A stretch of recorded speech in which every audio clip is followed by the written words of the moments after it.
We are about to go live. Yo, what is up, guys? DPS Podcast episode 51. Sorry for the delay. The guest that we had, we don't know exactly what's going on right now. But let me actually, there we go. Had it actually playing. But yeah, our guest, we don't know. I think B Money might be asleep or he might be playing some 2K right now. He has the link. I mean, he's in a meeting with his many insiders. He's in the meeting with all the big wigs in the industry, getting him all the tea and whatnot. So, right. Yeah, no, but no, seriously, we hope everything is all good with him, and hopefully if he's able to get in with us, then we'll be all good to go, and he can jump on in while we have this conversation. But my bad, man. Go ahead. No, you're good, man. But as always, episode 51 today. Very slow news week. A lot of stuff happened last week, but we also covered a lot of that stuff last week. So we put together a couple of topics of stuff that is kind of interesting. Some stuff that you probably haven't really heard a lot of people talk about. Of course, you heard some stuff like Battlefield being delayed, and God of War and the whole Norris timeline from Kerry Barlog. So we're gonna talk about those things, and we're gonna finish it out talking about February being one of the hottest months of the year now. All of a sudden, and what do we think is going to happen in that month with all these games? But with that being said, let's get into the show. I got my boy Slomo back slappiest, Lord Reverend, Dark Revan. What is going on with you, sir? How is the third Legion, Army of Legion treating you? Oh man, it's going good. Just earlier I had the force choker itch. You know how it is. Like, no, let me stop. I'm not force choking nobody. But no, it's been a pretty cool day. I actually finished Life is Strange True Colors earlier today. I finally went and decided there was a patch that came out for Deathloop.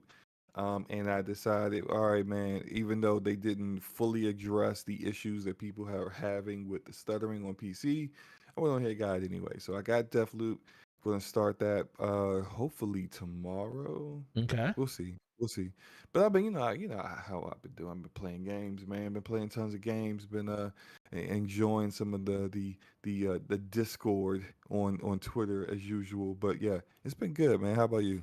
Man, it's been actually, man, I had a phenomenal week. It's been very rewarding, very just crazy. Like, first of all, kids were back in school earlier this week, which is always a plus for me. I was like, oh my God, I can have my mornings back. Oh, Jesus, I can have my afternoons back. Oh my God, this is crazy. So yeah, that was really cool. And then on top of that, we had our virtual conference for GameStop, which was actually really informative. A lot of cool things came out of it. A lot of cool announcements, some stuff that everybody will probably find out later on as stuff comes up. But yeah, just you mean like announcements? Yeah, announcements, stuff that can't. Really... So you got some tea? Yes, I did. So you ain't tell me nothing. Is what you're saying? I can't tell anybody nothing. Well, look! You can't go spreading it all over Twitter like you did that one year, and Sony came after it literally got fired for 24 hours. Yeah, but you could tell your homie. Oh, I'm a still trap out here, man. I don't see you nothing. You was still trap out here, man. I know you are. Maybe I'll talk to you after the show. It depends on how the show goes. I'll let you know. But no, other than that, man, so you already know I've been playing a lot of Destiny, and of course, but Trials of Osiris, the pinnacle PvP mode came out, finally came back out after a 2-week hiatus from last season to this season, and I literally got the itch, bro. I've never played more PvP in a weekend than I ever have this weekend. Shout out to the Iron Lords podcast. Shout out to King David. He he went flawless for the first time this week because they changed up some of the stuff that you can actually queue into Trials of Osiris solo now. He went in with a T4 and went flawless. They basically double stacked all the way there. If anybody doesn't know, Trials is a 3v3 game mode. But it used to be teams only. Now they made it so you could go in solo. And King wins flawless for his first time. And I've been So congrats to yeah, him. congrats to him, man. It was cool. And they put out some stats, and over 700,000 people played in the game mode over the course of the weekend. There was 423,000 unique players that played for the first time in Trials for like ever. They didn't say how long it's been, but they said it's like that's like literally half the playlist was new people that didn't play for a while. It was 263,000 accounts that went flawless this past weekend, and 123,000 of them were first time people that have ever went flawless. And just seeing that, and it was just enjoyable. It was nerve-wracking at some points because sometimes you just get bad teammates, because I played well over 100 and something matches, and I went flawless 3 times over the weekend. Once in I went twice in a regular stack and a 3 stack, and I went once just solo queuing. And the solo queuing one, it took about 8 or 9 cards to finally hit a stride and finally do it. And it seems like playing early in the morning was the best result, because it was like, all the sweaties were probably asleep from playing till 6 o'clock in the morning. So when I jumped, they got to sleep at some point. Right. So I actually did it on Saturday morning. Like I got up at 8:30, had the itch, jumped on and played until 11. And I was like, man, I actually literally went flawless playing solo, which I never thought I would ever do. So I'm just excited, and I guess that's going to kind of go into something else that I'll talk about when it comes to But before you do that, I did Yeah. want to get to our super chat that we had before. Oh we yeah, go start the ahead. show. Yeah, go ahead and get that solo. Shout out to Ramon Terrell with the $5 Canadian saying, "Here's to the homies keeping me company while I'm working on the computer." Kina, and then in parentheses, listen to slow mo. It's Kana next week. Yes, right. Kana Bridget Spirits is coming out next week. Sure and guess is. who's getting it? Day freaking 1. Slow mo back slappiest is. That's what's going on. I mean, I'm definitely jumping on that one, man. You get it on your PC, right? Of course. Where else would I play it? I don't know. Take advantage of that PS5 that you got with the haptic feedback and the adaptive triggers and everything. I've heard some things but we'll see. But excuse me, I've heard that if you use the DualSense on PC, that you'll get the same haptic feedback Oh, that you get on the PS5. that's cool. I got Deathloop, so I'm gonna see what's up. And the implementation of that is all dependent upon the developer. If Arcane did that for Deathloop, cool, but that doesn't mean that Ember Lab is going to do that for Kana. But regardless, I mean, it doesn't matter where I get it. Honestly, I'm definitely going to get it on the place where it's going to perform the best. So that's PC for me. But I just want to support a developer that's being led by people of color. Right. Just trying to help out those who are. There are less opportunities available out there in the industry, and less of us that look like these guys that Right. you see in these spaces and see running studios and have a game that looks this amazing. So although all that said, I do kind of think that it might be slightly, what's the word I'm looking for here? Not overrated, but I feel like people the hype for it might be a little bit too much for a developer that's making their first game, if you know what I mean. Right. Like now, they were an animation studio before they were a game developer. So animation, and I don't expect there to be any issues with stuff like that, like cutscenes or voice acting and just like kind of like awkward transitions into different animation sequences that you would see from other games. Right. And sometimes you even see them in their trailers. I don't think that's anything that we would see in this game because of their pedigree. But Right. gameplay wise, I was always kind of concerned with that. and I like what I saw from actual gameplay once they showed more of the gameplay, but I'm still kind of like, I need to see it actually play it myself to see Right.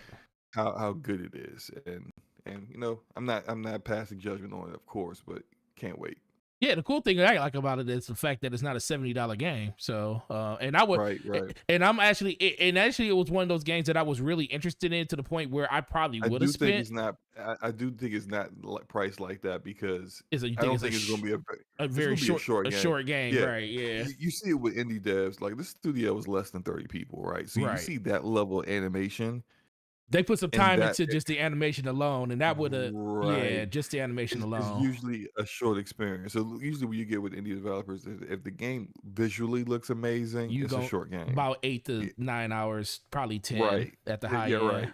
Yeah, exactly. And then if it's a game that's really long and packed with tons of gameplay, then visually it doesn't look like like that. yeah. Unless it's made by somebody like Naughty Dog or something where they just got endless resources and stuff. Well, and that's where AAA comes in. With AAA, you get both of those. You You get get, both, yeah. you get an amazing visual and a lot of content. Yep. But indie, they gotta cut some corners. So yeah, more than likely, I think with the way that game looks, that it's probably going to be like less than 10 hours of Hey. the actual story, but with some replayability based upon some things that I've seen the two brothers that run Ember Lab talk about in regards to choices that you make in regards to boss fights and how you progress through the game.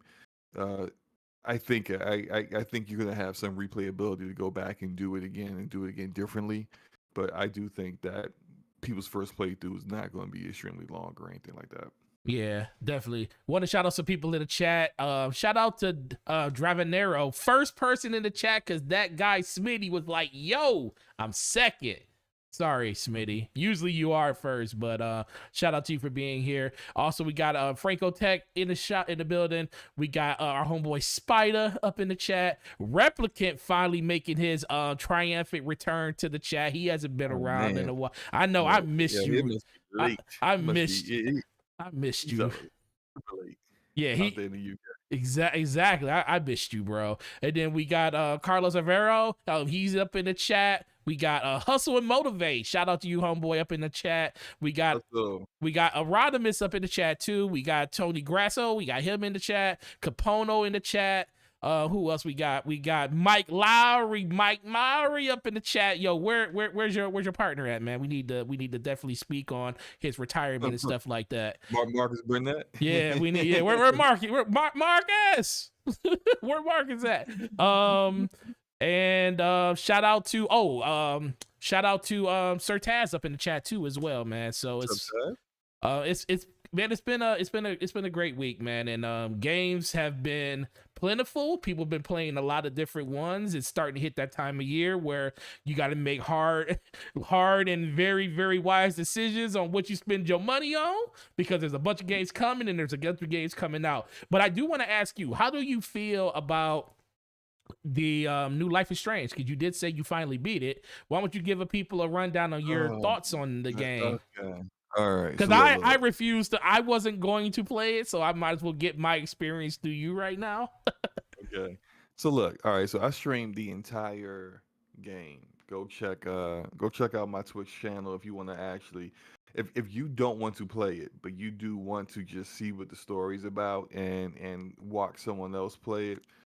Check out my Twitch channel. I got all five chapters up there right now. When did I start Sunday, I think. I started Sunday and I finished it today. Life is Strange True Colors is developed by Donut Entertainment, and they they pretty much all their games are pretty much that Telltale style of game, where it's very very choice driven.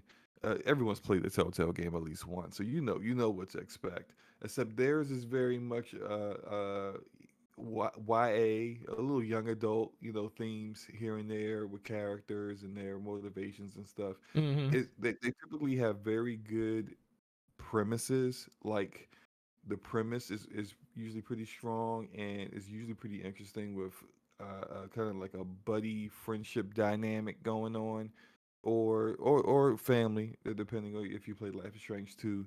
But the big supernatural portion of it, the big supernatural portion of it is the main character typically has like some kind of power, some kind of ability. So in the first Life is Strange, it was the ability to turn back time.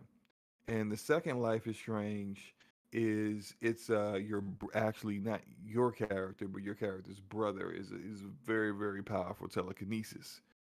And in this one, it's a little bit more subdued. So the main character, her name is Alex, and she's just moving to this like really small rural town in Colorado, and her power is like it's like a form of telepathy, but not really telepathy. It's more of like she can feel people's emotions and then kind of read their mind and telling her what they're feeling, and she uses that to like be able to get through certain situations. So this is what the issues I've had with Don't Nod in the past. Don't Nod has had I felt like games where the story is really good starting out and then it tapers off. Like it starts strong and then it just ends in a whimper. Replicate empath, yes, that's it. That's it. I don't know why I couldn't remember that. I read so many comics that always have empaths in it. Yeah, an empath is what she is. Now, it seems like Donut is taking some of the criticisms of how they handle their stories to heart, and they have made some changes. And so one change now is that it's no longer episodic where each episode is delayed. So previously, like that Telltale format, you'll get like the first episode, then maybe like 2 months later the second episode, and then it be going in that cadence. They don't do that anymore. Now it's like the entire game is all out there for you. It's still in chapters. They call it chapters now, not episodes, but it's all together. So I appreciate that. Okay. And this one actually visually looks better than all their other games. It Mm-hmm. visually looks really really good. Like the character models look great. Here are my issues with it. So I don't know who's directing this. Okay, I don't know who decided I'm going to direct this, and I want to go to the Sundance Festival Mm-hmm. because I'm going to be doing the filmic scenic shots every single time you go to a new area. Like good 15 seconds of just looking at like every random thing you can find and think of. And it's just like, bruh, can we just get to the point? I just walked into the record shop. I don't need to see the sleeping cat on top of the records on one side and the cashier counter and all this. I'm like, just let me walk in. What's going on? It's too much of that. It's too much of how like you watch an indie movie and the you got some really good actors, and so like the dialogue is what it is, but you got an actor that's really trying to convey emotion through their facial expressions and body language. You've seen stuff like that, right? Yeah, I have. They're doing that in this game, but it's like it's a video game. These aren't real actors and conveying real emotions. And so it doesn't translate well when it's a video game running on Unreal Engine and people are trying to do the same thing that you would see real people do. It's just way too many awkward moments of people just staring at each other. I'm just like, bruh, please. Right. just get it going. Um, in the beginning of their previous Life is Strange games, the premise of what's going on and what's happening and the big catalyst to everything normally starts pretty quickly. In the first one, it was Max's best friend getting shot in the bathroom. That happened like 15 minutes after the thing started. In Life is Strange 2's the little brother, their father is shot by a police, killed by a police officer. He blows up the whole block, right? It takes a long time to get into it with this one. But what I will say is that unlike the other ones where it got worse as the episodes or the chapters go on, This one gets better. Starting around like the third chapter, I started to really start to see like it seemed to like really like catch his feet. It really started to get into a groove. Chapter 4 was great, and then chapter 5 really kind of summed it up really well. So I thought it got better over time, but it's to sum this up. 'Cause I've been talking for a minute. No, you're good. Um, if you don't like these kind of games, then you're probably not going to like this one. Like this is something that if you're into Telltale games, you're into Supermassive games, which by the way, I'm playing that Supermassive House of Ashes that's coming out next month. Yeah, I'm all in on that that looks and really streaming. really cool too. We can dual stream it actually. If Oh, I we get actually it, can't. I didn't know we could. Oh, I they can get get they you, give you a bunny the pass buddy or something. pass. Yep, I Oh can get you the yeah, buddy we need to pass. do We can that. play through it together. We could do that. Um, but it's like those kind of games where there's not a lot of action. You're not shooting people with guns. You're not pulling out swords, parrying and countering people and cutting people. None of that stuff. It's walk around, talk about your feelings, emotions and stuff, and heavy subjects that people deal with in life. It's that kind of stuff. So if you're into that, then you might like it. If you're not, then you may want to pass on this one. But yeah, that's Life is Strange True Colors, bro. Okay, cool. I know a lot of people are actually really interested in it, and they played it. Like Replicant said, the first chapter is a bit slow, but Very. it ended really well. So that's always a cool thing. I know I got my youngest daughter. She was like, what do you know about Life is Strange? And I was like, it's a game. She's like, yeah. Do you know what the name of the new one is? I said True Colors. She said, yeah, I want to get that. I was like, well, don't you want to play the first two first? And she was like, well, you don't really have to play the first two because it's not part of the continuous sequel. I was like, you are way Yeah. too. I said, you are way too smart for your own Yeah. good. Each Life is Strange game It's is different. its own self-contained Yep. story. Even though they all happen within the same universe, because that's been kind of proven. Life is Strange 2, um, a character's mother in Life is Strange 2, a very minor character's mother went to the same school Right. that where all of the events, or the majority of the events of the Life is Strange 1 occurred at. So they're all contained within the same universe. I did not see any kind of connections between True Colors and the previous ones, but yeah, they're all connected somehow. It's a multiverse. Yeah, that's yeah, I feel you on that bit. She asking me for it, so I'm probably gonna end up having to buy this thing at some point. I'm trying to get her to play the first two first so she can save me a little time. And normally games like this game will be on sale at some point this holiday, so I'm trying to hold off.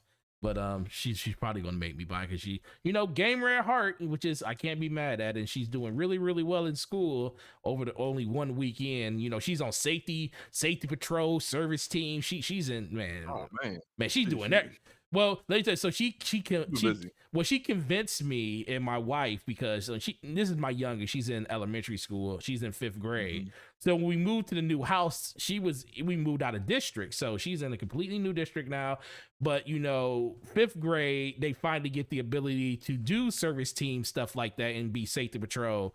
So she didn't want to leave the school because that was an opportunity for her. So she's like, I'm gonna miss my friends and I ain't gonna be able to do safety patrol and service team because it's a new school and they don't know me. And I was like, oh my God. I was like, okay. So we made a compromise with her. Look at us making deals with our 10-year-old daughter.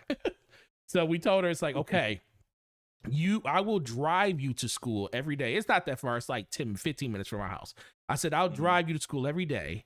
But next year, you are going to a school in this school district when it goes to middle school. So get all of your friends' phone number and get all that information you need now so you can be prepared to meet new friends in the new school district. And she was like, okay, that's cool. And you know what she tried to do to me 3 days ago? She's like, Dad,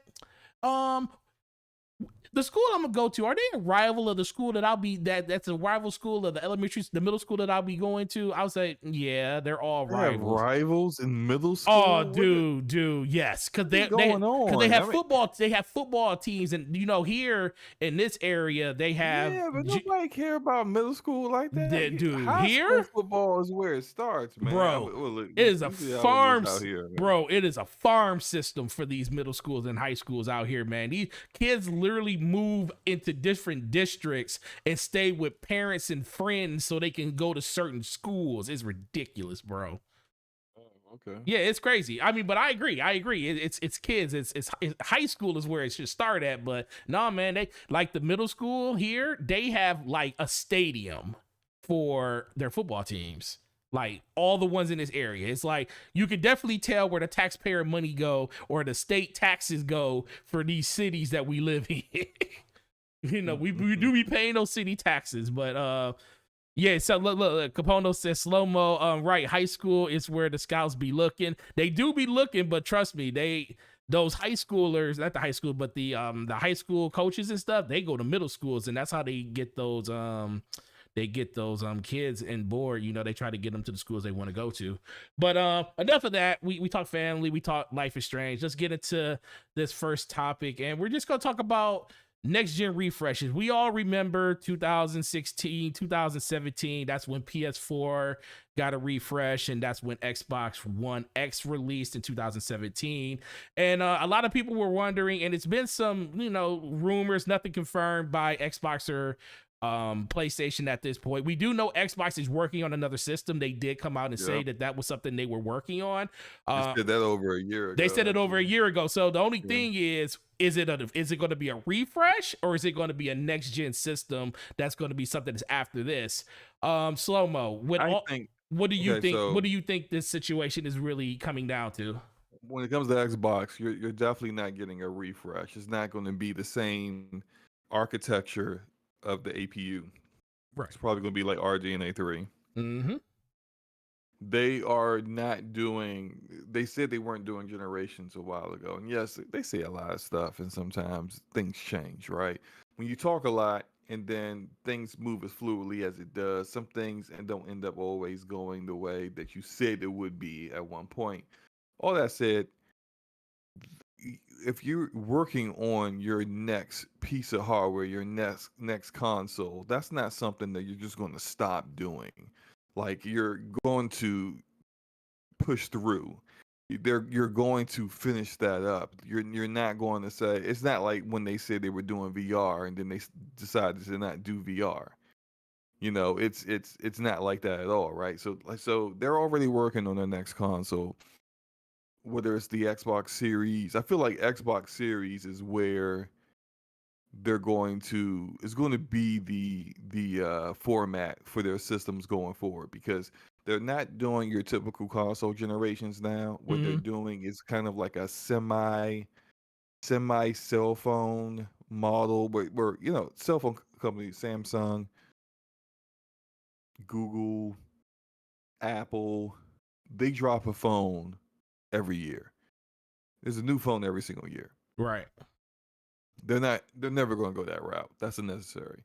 But a new console like every 3 or 4 years.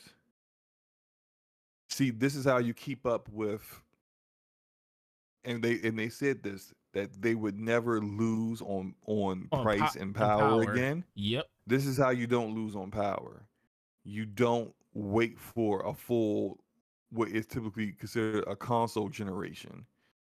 You just, whenever you feel like you actually have your hardware ready to go, you just drop it. And that's going to be what we're going to end up seeing with this. They've already said this. They already said that that's what they're already working on the next hardware edition. This is the method that they're going. So it is what it is. You don't have to jump in. And the reason why they went to a new GDK with how they allow developers to develop games for their consoles, so that it would be supported through multiple different hardware iterations, is that there are some games that have gone into development with the intention of having it out on the Xbox Series S and X, and there'll be like a V or something or whatever, a new one out, and Hmm. the S will no longer be as, not saying it still be supported, but not like one of the premier ones. Maybe the X will then become like that middle, that lower price point console to get, but all of that will be supported and your game will play on all of those different SKUs. And so it's a way of doing things a little bit differently than what we see from Nintendo and Sony. But we'll see how it goes and how well it's implemented. Yeah, I think Xbox wants to get to a point where a lot of people talk about the Xbox Series XS being the lower denominator when it comes to just performance and stuff, which technically it is when it comes to the console space right now because it does have the weakest GPU in the bunch. But I do think that Xbox wants to get to a point where the next generation, and they talk about it all the time, they talk about speed and performance. They don't talk about the Mhm. graphical fidelity anymore. They kind of, even though they still fly the moniker of most powerful system ever created, they don't really lean into that as much as they lean into the performance side of everything and the speed Power of the can be system defined in in very very different ways. different ways. Right, Exactly. right. So for them, it's more of what is this system going to do for you on the performance side, and what is it going to do for you when it comes to just overall functionality. And I think they want to get as far away from the Xbox One as they possibly can. I think that's the reason. Now, is it going, like you said, is it going to be a refresh? Is it going to be a step up? I don't think a step up will really make that huge of a difference as of right now, Hmm. because you already got you already are running SSDs in your system. Once you change out the speed of which stuff can load in the game, you're kind of Hmm. just dealing with diminished returns. You're mostly just trying to squeeze out as many frames per second.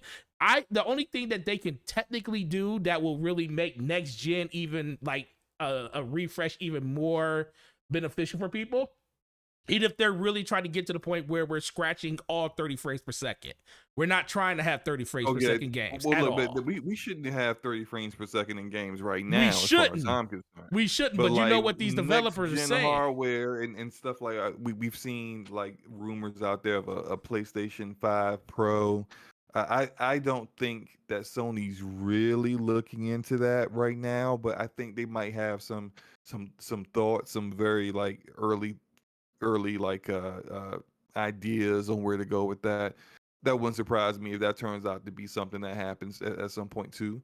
But regardless, like I think that we're 30 frames per second, I don't think it's going to be a thing once cross gen is over, right? So like once we're no longer really supporting old systems, and then now developers can really focus in on what the current hardware is to start really developing games to run on these current hardware. You're going to stop seeing so many uh basically games being designed with the idea that, hey, we're going to have a 30 frames per second mode, or we're going to have a mode that's going to have ray tracing with 30 frames per second, like Deathloop, right? Right.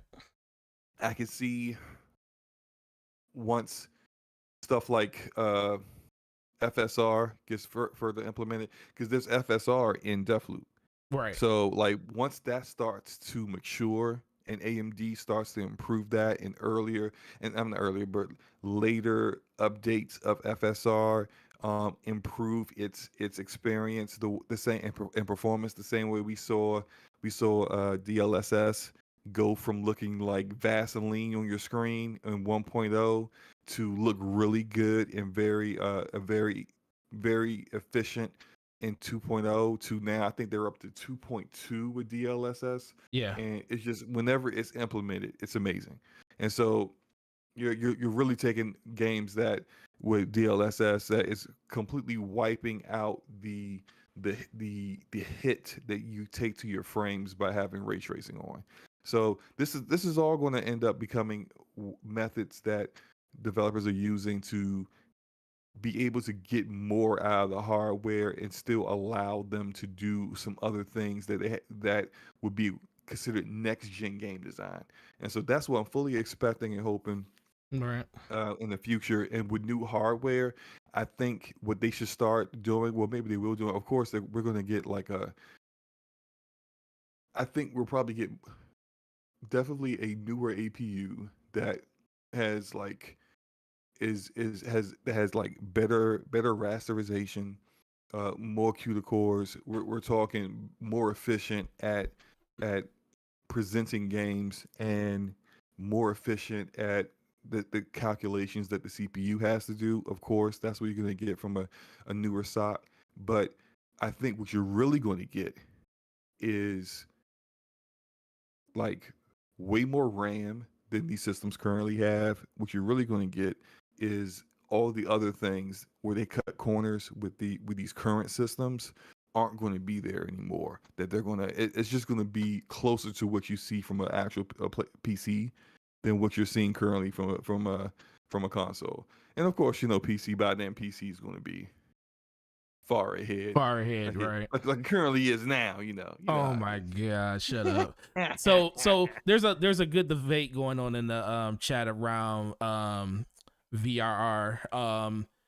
PlayStation, a Mhm. lot of people are upset, you know, not as many, but some people are upset that when the update for the PlayStation 5 recently came out, that there's still no VRR support. So do you think this is a feature? I mean, first of all, we don't even know if PlayStation is going to do it. First question is, do you think PlayStation will do a refresh, or do you think the VRR support is just going to come at some way later date to the life of the PS5 that we I already think currently have? it will come at some point later on. I think. I think it will show up later on at some point. The same way, uh, um, other features are just slowly starting to show up with PlayStation as they do further updates. I mean, hell, look, Nintendo, you know, just getting around to giving people Bluetooth on the Switch.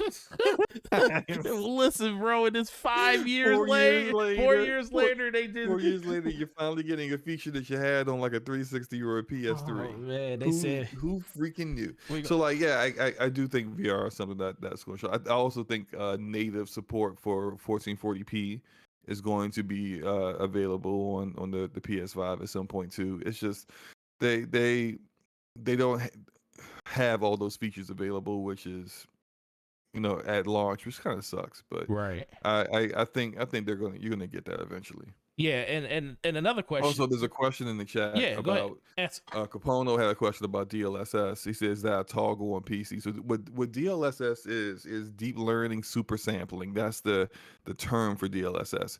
What it does is it's like it's AI, and what it does is that it learns what the next frame should be, Right. and it adds in the pixels that you want to upsample to, so you can get like a 4K image without actually having to have 4K native implemented at that time. But it's pretty awesome. It when it comes to ray tracing, as I said before, you could how it's basically implemented. It's a feature. You go into your settings, you turn it on the same way you would turn on I don't know, anthropic filtering, that kind of stuff, or toggle your water physics Yeah, to it's under see like like global go illumination and everything's global under. illumination, shadows and stuff like that. Ray tracing isn't just actually just ray tracing. There's ray trace shadows, ray trace reflections, ray traced what's the other one I'm missing? There's ray traced Ray trace shadows. I said shadows. Oh, you Shadows, did. Okay. lighting, reflections. Yeah, those are all different kinds of ray trace. So like when you play a game on PC, you can kind of, for the most part, you can choose which of those ray trace features that you want on, Right. and which ones that like your hardware can handle, you can actually put those things on. With DLSS, it's getting better to the point where you can just have the entire ray tracing suite turned on, and you turn on DLSS. You have different options for DLSS as well.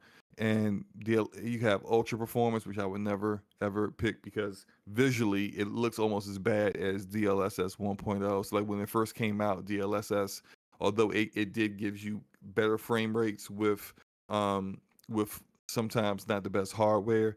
It's when it first came out, it used to make your visual, your actual like picture look so bad that it wasn't worth having. It got better over time, and Nvidia comes out with updates, but it's still something developers have to support. So not every game on PC has DLSS, and the only way that you can get it is if you have an NVIDIA GPU. So if you have an AMD GPU, you don't have access to DLSS. Now AMD's equivalent to that, or their the competition, or their solution for that is called super resolution, and the smaller term for it is FSR, because the consoles are AMD APU. That means their RDNA 2, which is the architecture that AMD introduced FSR with. The consoles are going to start being able to use FSR as well, which is great. It's amazing for consoles, because what it means is that the limitations that you see with these games is we're already starting to see it. Like I said, with Deathloop, where uh, it's implemented the way it's implemented. I think it's implemented automatically. Yeah, definitely automatically. You don't have to even get the options as console, but it allows for a game that's extremely demanding so far. I don't know why, but whatever reason is really demanding, to give you a 60 frames per second mode with performance mode. That's pretty cool. And I looked at VG Tech's video, and they said that the it's a dynamic resolution. Sometimes it's 4K, but for most parts around like I think like close to 1440p. But being able to do that and hit 60 frames per second with the level of graphical features that are turned on is pretty good. So, Tony Grasso said it sounds like you're reciting the alphabet. oh my god, y'all got me started on the tech Hey, talk. no, man, All I'm saying is, this is look, one thing I love about you, man, because you know about this. I just dabble in it. You actually know about it. yeah, I mean, look, I like to like dig into this stuff. Like I'll see AMD put out like their a guide on RDNA 2 and Mm-hmm. all the features that it adds, and I'll read through the whole thing just to kind of like see what's different, what's new, what they're doing differently, how they and even though I said FSR is like DLSS, the implementation of it is completely different. So even though the end result is that it's trying to do the same thing, it's not doing it the same way Nvidia does it. Nvidia is still better. So when it comes to PC, Nvidia still has Nvidia Nvidia's ray tracing is better. Nvidia's solution for improving performance through software like DLSS is better. But AMD is no slouch in that. They're behind because they weren't doing it first, but they're catching up. And so we'll really see early next year when RDNA 3 hits. Oh no, it's not early next year. Probably about a year ago. Give it about like a year from now I think it's gonna at be the towards I latest. think it's gonna be end of 2022, beginning of Right. 2023. Like Right. mostly implemented towards the first quarter of 2023. Yeah, so it's going to be like a year from now. You're going to see these new GPUs coming out. R3 for AMD, the Lovelace, it's the code name for the 4000 series RTX GPUs for NVIDIA. And pay attention to what they are introducing with those, because that can kind of lend you towards what to expect from a mid-gen refresh for the Right. consoles. Because as as they're saying with any kind of mid-gen refresh, they're all in. And when I say they, I'm talking about Sony and Microsoft. They're all in on AMD. So any features that they come out with RDNA 3 and 4, these are the kind of things that you could expect to be put into next gen consoles. Not as feature rich and powerful as the GPU they're making, but close. And so, as well as the CPU as well, because the APU is a CPU and GPU combined. So, That's I I forgot well, what I they're think going to say. the Yeah. biggest thing is all of this and something that Sycamore said in the chat, you know, add 2 years to anything that's supposed to come out normally in a year. It really just it all Yeah, no one truly really knows everything that we're going through right now, how long this is going to last. If everything kind of, it seems like the world is coming back in some shape or form. um Prices are starting to come down on product and hardware. GPUs are, they're still kind of high, but they have come down a lot since the a year ago when, you know, 3080s were selling for $3,000 and stuff. You know, they're still yeah, up there, but they're not that high anymore. So right. all that stuff's going to come down and get better. I think the biggest question really just comes down to what's going to be available. I don't see Sony really pushing any type of refresh because I don't think they hit a Really? saturation point on. Well, I don't now. I think they're going to do one. I just don't think they're going to do it anytime soon. I really think Right. that I don't think they. their Yeah. saturation point isn't where it Right. needs to be for PlayStation 5 in order to hit that point where they feel like they have to do it, because so many people will go out and just buy a PlayStation 5 and that will be a good enough system for them. Whereas on Xbox, there's a lot of people that Xbox has kind of had this kind of thought of, we're going to always keep, like you said, we always want to win in power, we always want to win Mhm. in price.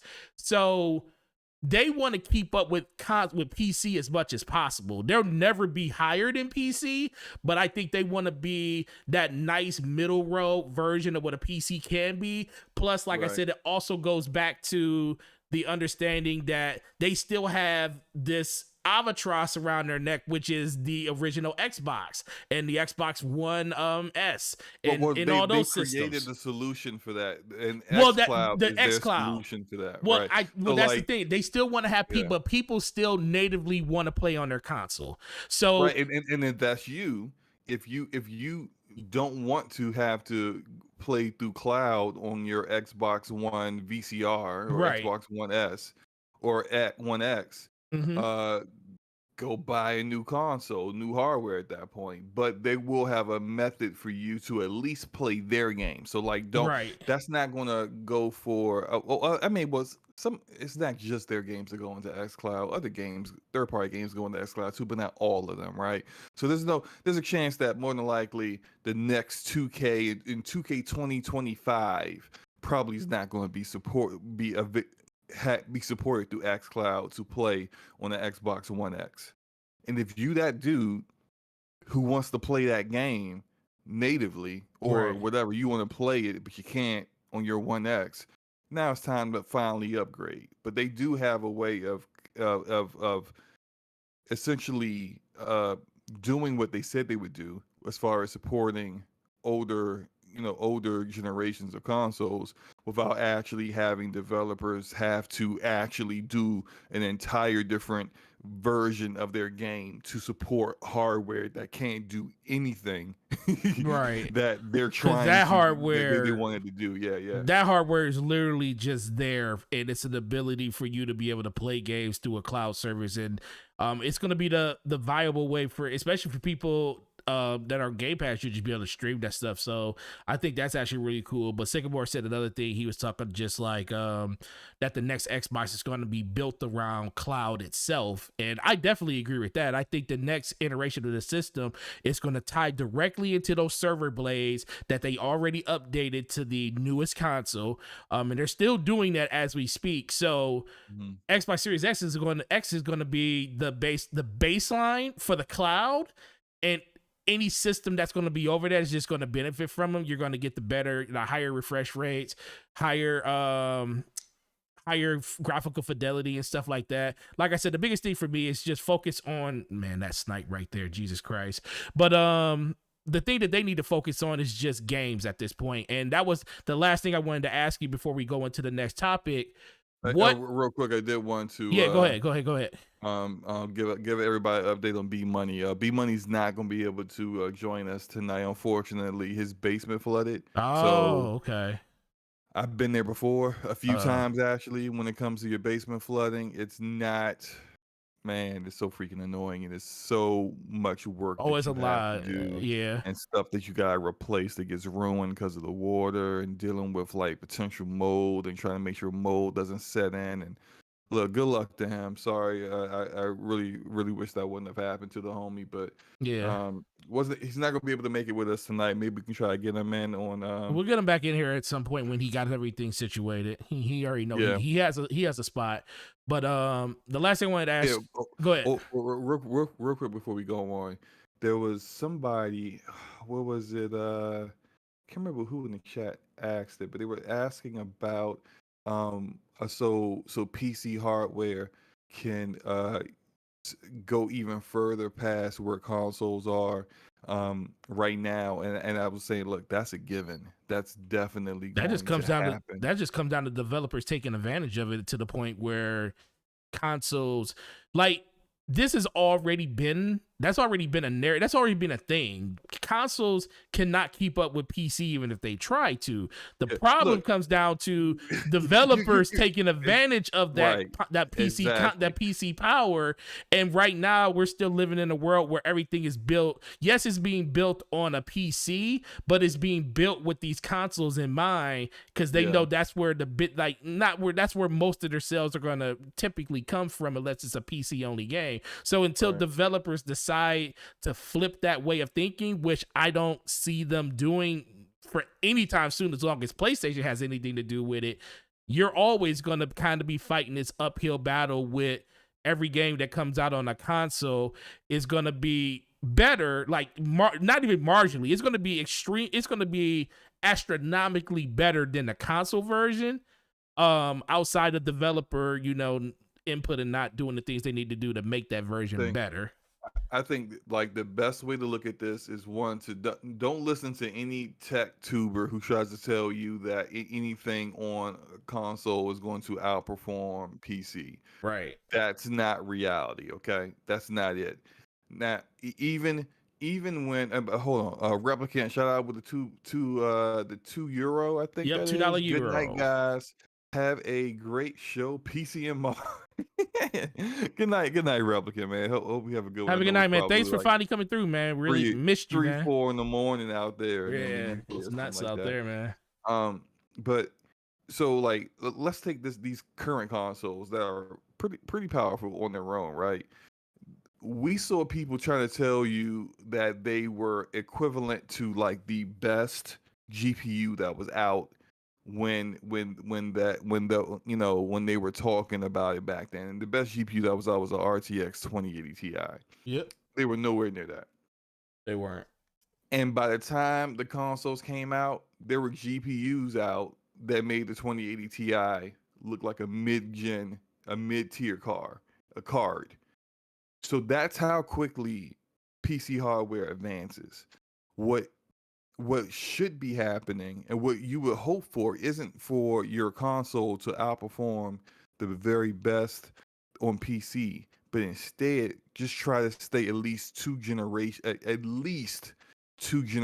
behind what is current on PC. Right. If you can keep up with that kind of pace, you're going to have some good advancements on consoles. You're never going to have devs going, "Oh, I mean, like we want to do this, but the hardware isn't capable," and you're not going to have those kind of issues. So that's what I think the goal should be. Let's stay at the very least 2 generations behind PC, and we'll be good to go. Yeah, and that's the biggest point right there. Like Aronymous said, no way developers are going to cater to the 0.001% of the market of high end computers.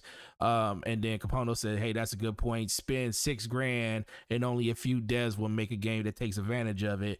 Like I said, you don't need to spend $6,000. Well, you listen, Slow-Mo, you know what he's saying. He knows you don't have to shut up. Shout out to Fonzarelli Gaming. Shout out for you coming through, bro. Thank you. No, you don't have to spend $6,000. They know you don't have you, but it's just like anything else, Slomo. They're going to take the most exaggerated number and throw it out there because it looks good in a Exactly. It makes them tweet. feel good. It It makes does. them feel So, good but I'm not. to But say someone spent 6 grand yeah, to yeah, outperform a yeah. console It's when cool though. it's It's cool though. like a third of that, if that. But let's So be for yeah, real. look, it's fine. But let's be for real, Slow Mo. Even with him saying his $6,000 PC, it's still true what he's saying. You know, people do spend. There's people that spend $10,000 on their PC to basically just get unlimited. These are look. We've seen this. We've seen people who be like, "Hey guys, We all look seen what the I just builds on bought." piece on YouTube. We seen them.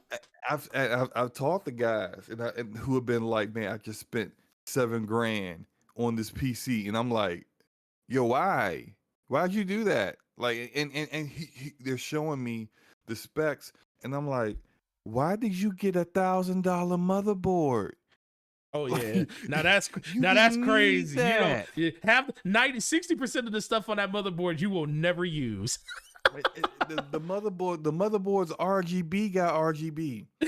And it's just like, why? That's unnecessary. I always tell people when you're building a PC, go look at people like Gamer Nexus, Jay's 2 Cents, Linus Tech Tips, and look at like their sensible build videos. They'll tell you exactly the pieces that people normally spend. Gamer Nexus does those kind of videos anymore, but Jay's 2 Cents, absolutely. Oh Jay's yeah, 2 Cents, love Jay 2 Cents' videos like that. He'll literally tell you like the most hardware unboxed is good. Yep, he's good too. But they'll literally tell you like they'll break down builds and say, yo, these are the pieces that people spend way too much money on, and motherboards is the number one thing on that list because people will spend $600-$700 on a motherboard when they only need a $200 or $250 $200 to $250 motherboard will do everything you need. Especially today, like don't get a Gen 3 motherboard. Get a Gen 4 motherboard. Yeah, get a Gen 4. Because you want one that's going to be compatible with the newer CPUs and GPUs that are coming out in the future, and that can actually push that kind of throughput. So that's what you want. You want a Gen 4 motherboard, but you can get a Gen 4 motherboard for the pricing. The only pricing on PC right now is out of whack is GPUs. Everything else is in line. Like getting $1,000 motherboard, you got the whole thing's a big heat sink. I've seen them. The whole thing's a big heat sink. Yeah, heat sinks all over the place. That's for aesthetic.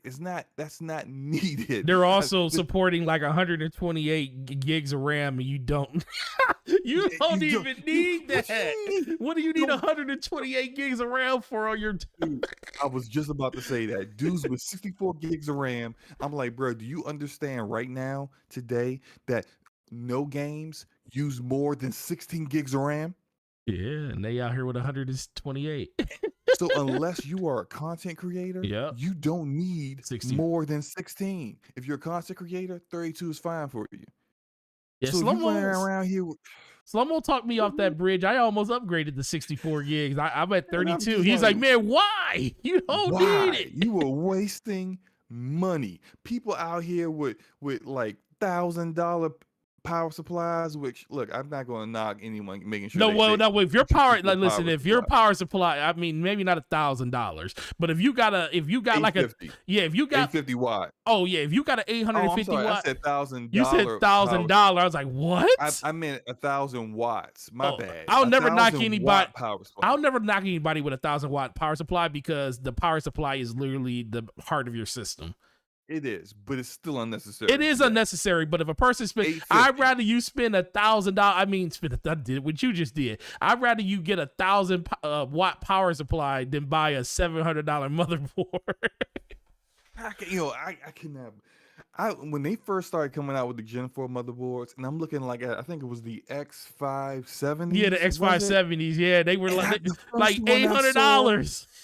First of all, it looked like I was looking at Megatron's face. Okay, it looked like Megatron's face. I thought it was going to transform on me and scream something at me like Autobots or whatever. Right? I'm looking at it and I'm just like, why? And I looked at the price. It was $900. I was like, they are tripping. Asus needs to take this and melt it down and turn it into gold or whatever the freak they do. This thing, whatever platinum or whatever they have in this thing needs to be melted down and used for something else, that's worthwhile, because making this a motherboard is ridiculous. Yeah. But this is like when you see people with those kind of builds, they're like, I spent $7,000 on my build. That's what you look, if you go through, look at their itemized list, they are spending money on things they do Do not not need, need. bro. Like it's easy to do. Trust me, it is Hmm. super easy to spend money. Like Relzalar, he said the EVGA 850 gold is what I buy every time, and actually that's what's in my Yeah, PC that's right what I now. have. That's what's in my That's what I got PC right right now now. I too. got I got EVGA 850 watt gold gold certified. certified. Yep, Yep, that's the move right there. So $150. yep, exactly. Okay, so it's not breaking the bank. It's not. So I don't know, man. It's crazy out here, but we spent an hour just talking about next gen, and that actually is actually a really good subject, just for the simple fact that a lot of people are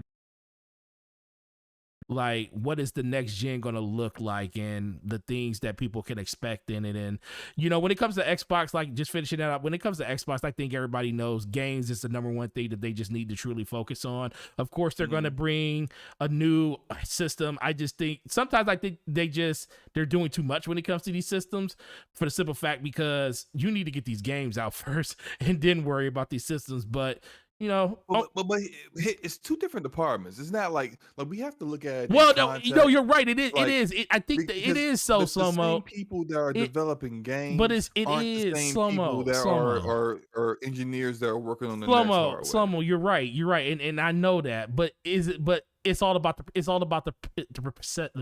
perception of the situation. People are going to look at it like, you keep bringing out consoles and we keep buying these consoles, but we ain't getting games to go with these consoles. As much as I understand, like what you just said, I understand that there's a development team that makes the games, and there's an RDA team that makes the systems and stuff. They've been developing these consoles for 3 to 4 years. Those places don't cross. They kind of understand what Microsoft's plans is when it comes to the games they want to make. They'll get developer feedback on that type of stuff, but ultimately those don't really cross with each other. But the still comes down to the point of the matter is the games need to come, and people are always going to look at that until they start bringing games out.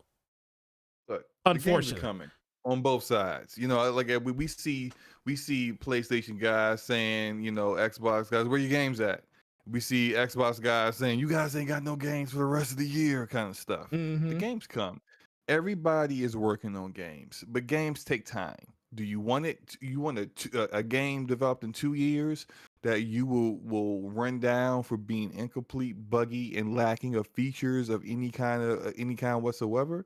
Or you want, something that's been developed for a long time, had a nice little lengthy post-production process where they spent time fixing bugs and making sure it is as polished and quality as possible. Like there is no other way around it. We're still waiting on, when it comes to Xbox Game Studios back in 2018. Some of the studios that they acquired still haven't dropped a game yet. Right. Compulsion, like, still hasn't dropped Undead Labs still haven't dropped a game yet. But that is the way it should be. I don't want to see a game from you yet. Right. Because if I see Undead Labs saying we drop in State of Decay 3 next year, I'm expecting it to be very much in line with State of Decay 2, and that's not what I want. I Right. want an evolution of that IP. I want that IP. I want you to finally start being able to get the game to the point where the your CG trailers are your game is actually looking close visually to your CG trailers. I Right. want to actually you to get back to them, and I will say this about them expansions for State of K2. They've gone back to a more traditional storytelling sense and not using that kind of dynamic storytelling that does not work and doesn't make any sense when you play the game. All that said, and yes, like Fonz is saying, I want a big bump from State of Decay 3. I'm not getting a big bump from State of Decay 3 if they're dropping the game in 2021 when they just got acquired in 2018. I'm not getting a big bump. So let's pump the brakes. Pump the No, brakes on that. You know, I agree with that. and even though I talk about how Insomniac is PlayStation's best studio, I do appreciate Naughty Dog's process. I don't really agree with their crunch culture, Right. but I appreciate the fact that they don't release a game until it's ready, which is very much like old school Blizzard. How Blizzard would do that, they wouldn't release a game until it beef with them with the way they keep milking the hell out of GTA Online and GTA 5. But it is what it is, man. Nope, I agree, 100%. I think it just ultimately comes down to that, and sooner or later we will get exactly what everybody is looking for. But with that being said, Slow-Mo, let's move over to the next topic, which is God of War Ragnarok. And Cory Barlog did a interview, and actually it was a documentary or interview. I can't remember exactly which one it was, but he basically just talked about the direction of Ragnarok. And first of all, he's not the director of this version of the game, and a lot of people didn't know that. A lot of people are kind of upset. It's like, wait a minute, Corey's not doing the directing of this game. People have been saying that for the longest time. They have. They always change. They always change the director director for God of War. And it had been said for a while, like years ago, that Corey was working on a whole new IP. Yeah, and he wasn't working on the next God of War, but people just ignored it. Like I don't like it almost is akin to people ignoring Aspire and telling people that KOTOR remake is a time console exclusive, and people refuse to admit it. But yeah, people just don't like to admit facts. I don't know, man. No, yeah, and that's the biggest thing for me. So, but he did come out and talked about and he confirmed that God of War Ragnarok will be the last in the Norris timeline, due to the fact that God of War takes anywhere from 4 to 5 years to make, especially in the current form that they actually make the game in, which makes sense. Last one came out in, what was it, 2018? No, 2017. No, it was 2018. Was it same year as Spider-Man? Same year as Spider-Man? Yes, it did. Yeah, oh, okay, so it was same year as Spider-Man. It's the reason why Spider-Man won almost no awards. Oh yeah, you're right. Remember the Video Game Awards, because a lot of the same awards that Spider-Man was up for were the same awards that God of War was up for, including nomination for Game of the Year. And God of War, if it wasn't God of War winning it, it was Red Dead. It was 2. It was Red Dead 2 winning. That's true. And yeah, I do remember, because I was actually rooting for God. I was like, listen, man, God of War should win everything because it's freaking great. Shout out to Fonzarelli. I know he was on the Red Dead bandwagon because that was his favorite game of the generation. And can't be wrong. The attention to detail in that game was phenomenal, and I was actually pretty shocked that it didn't win. But when you started seeing Red Dead win everything else, we were like, yo, God of War was about to win this, because they was giving all of the awards to Red Dead. You can telegraph how the Video Games Awards is going to go. It's so, look, Keely, we see you, man. Yep, we see you, bro. We see you being the puppet master and all this. Every time you have like two games that are like they are epic games that have or games that are like a 9.4 or higher on Metacritic, right? Or a 94, my bad. That's a 9 point. Everyone's talking about them. Big time studio that made it. So you see these two juggernauts going at each other in the Video Game Awards. You start to notice that one is sweeping the award.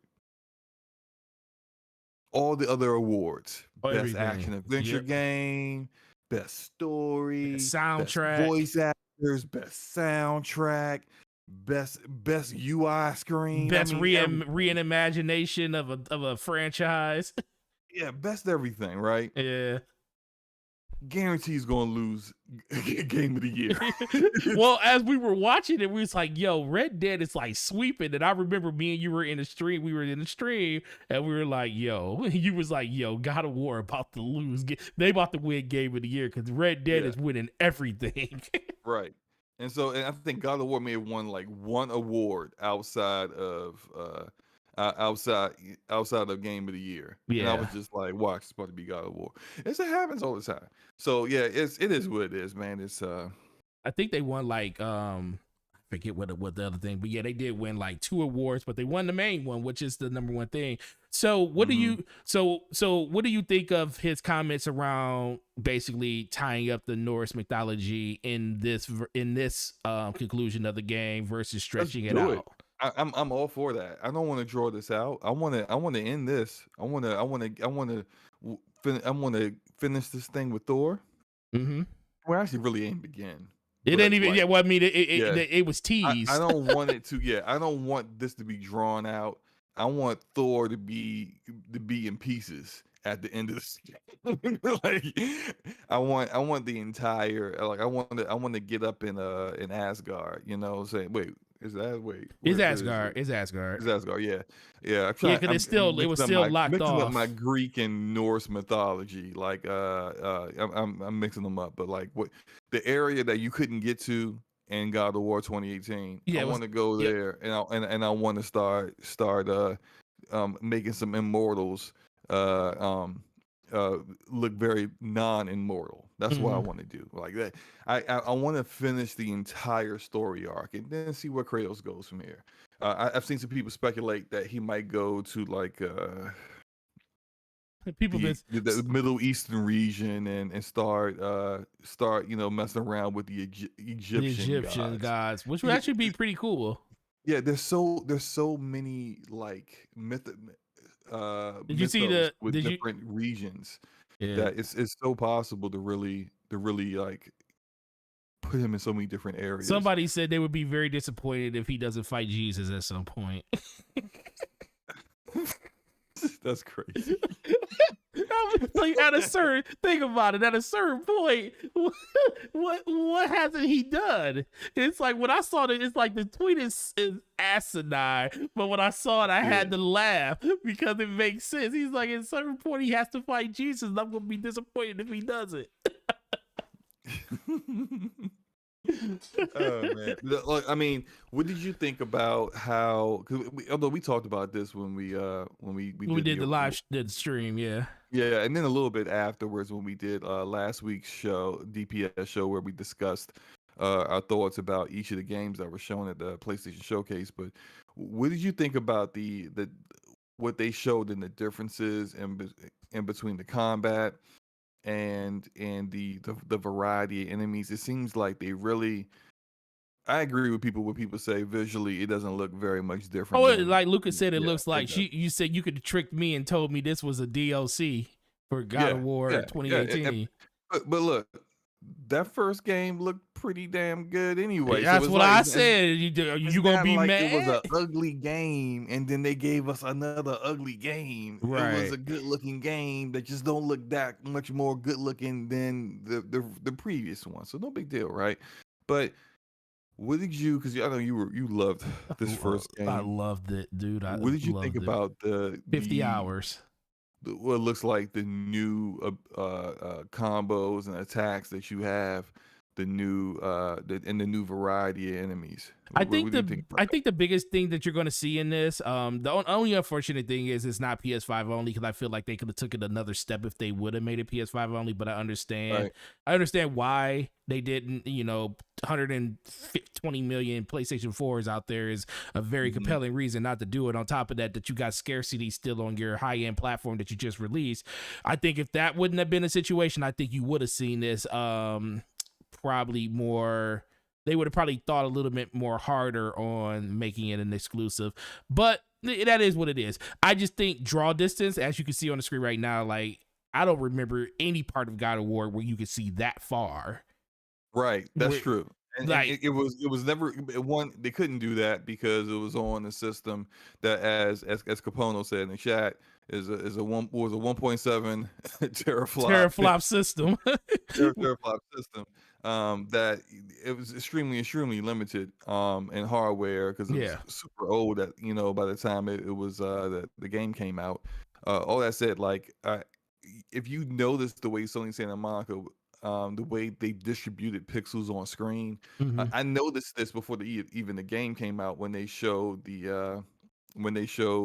just like gameplay and other footage of the game that you would see Kratos and his son, all of this detail on the items of the clothing, details on his skin, the animation, it was so smooth, all that stuff. But you look at the environment, and there's not a lot there in the environment, and it's also designed in a way where you would get like these kill areas Hmm. where there isn't a lot to show on screen, and it's like that by design so that you can continue to keep having all that amazing detail for the characters that you're looking at.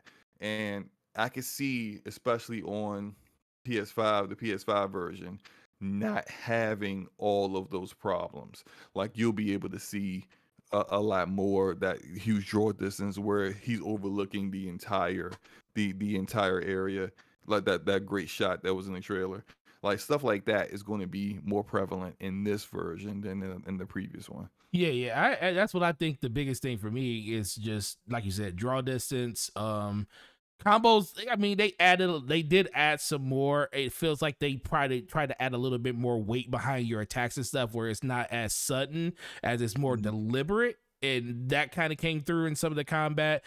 Like I told you in the stream, my biggest thing is like, and this is like, cut and paste information that they're giving us in the gameplay, so we really don't know what we're going to be fighting on a continuous basis until we play the game.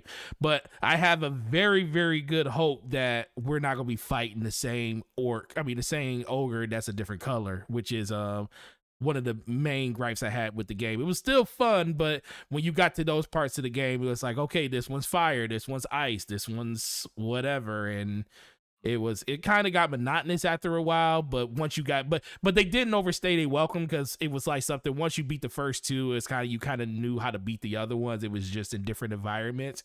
And I honestly believe this version of the game is going to be more of a spectacle in the environments and showing off what the hardware can do and rendering things more in your vision at one time. And of course, the voice acting and the overall story component is just going to be top notch, as it always is.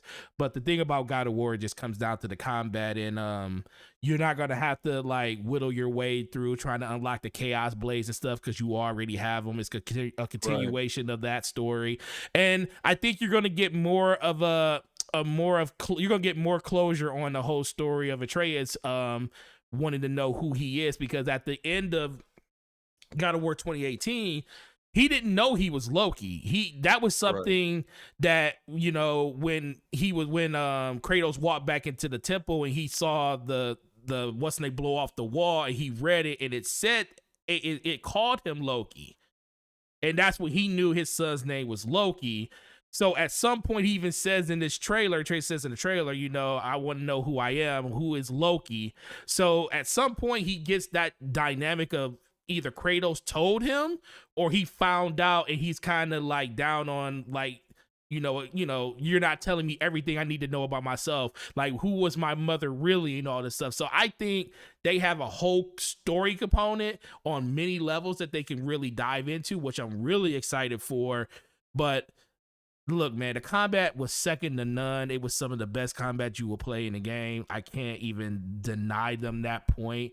Another cool thing I saw in the trailer was it was the part where he was blocking with his shield, and it seemed like it was a lady with a mask on that hit him in his shield. I feel like that is like this game's version of the Valkyries.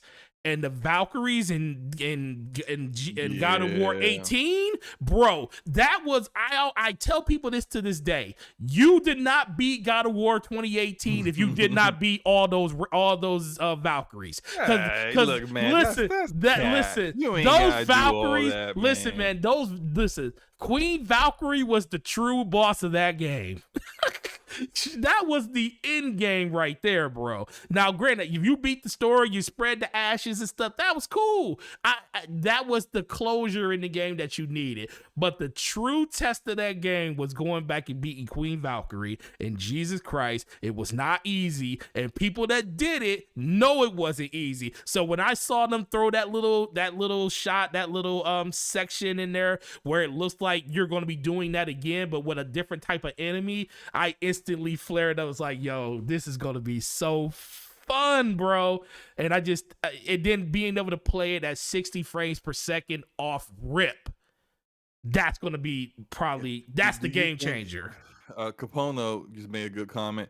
Do you believe this rumor there may be 40 hours? Well, the first one was 32 to 35, depending on if you did everything or not. I put 50 because I kept running around doing extra stuff in the game. It's gonna be hard for them to hit, because unless they really flesh out more than just Thor, like way more than just, like not just Thor, they have to do way more than just do Thor to get the 40 hours. I would probably say still around the 25-30 hour mark, because they will still have the leveling feature in the game where you level up your gear and everything like that. And I think that's going to take a lot of time, and you're going to have to go through all of the different realms again. And I do think you're going to finally go to Asgard in this version of the game, and that's going to probably be the climax of the whole situation. I think you'll fight Thor multiple times, just like you did, I forget his name, in this version of the game. And then you're going to have really big battles with his mother, because you can see that she's still pissed about the whole situation in the last game, as she should be. But so, although it's like, come on, like how many times you going look, your son was acting real. Yeah, your son was out here acting real janky, real shady, real messed up. He was real reckless. Yeah, he deserved for what he got. He so asked it's like for every bit of it. It's not his. It's your son, so of course you're gonna be upset about what happens. But still, like, you gotta give Kratos the understanding that look, look, man, he crossed. Didn't really give him that listen. much She knew who he was. She knew he was God of War. She knew he was Kratos. She knew what that man was capable of, and you should have made your son back down a long time ago. So I'm sorry, that was bad parroting. But no, you're absolutely right. You're absolutely right, bro. It could get up to 40 hours. Would I love it? Absolutely. I don't think in a game like this, is there really too much you can add? I mean, think about games like Assassin's Creed that has over 100 hours and people do that. I don't think it could get that high, but 40 hours, you could easily do that by just roaming around the world, looking at the different sites and stuff in the game. So it's possible, but I would probably more aim around the 30-hour mark again. Me if people who, because like I didn't kill all the Valkyries. I think I may have killed one. I can't remember. I lost interest. I enjoyed God of War 2018, but it wasn't like, when I was done, I was moving on to play something else. Well, you're done. Well, that's the same thing with me. When I was done, I didn't even go back and play it on PlayStation 5 yet. As much as I keep saying I want to do it, I did install it on my PlayStation 5, move my save and everything over, and I still haven't booted it up because it's like, I did this already. As much as I want to play it again, I really don't, because I just like the experience I had the first time through. So I get that, it's not a game that you have to play again, because it's not like it's an ever-changing story or new. Maybe if there was new DLC, I think that's why people keep going back to Ghost of Tsushima, because they just added new DLC. Plus, it has a multiplayer component in Legends. That's why people are still invested in that game as much as they are. And I think every game doesn't need it, and I think they found a way to fit it into Ghost of Tsushima. But God of War isn't one of those games where I feel like it has to have that. It can literally be what Last of Us Part 2 was, a experience that you get once and you remember it for an entire generation.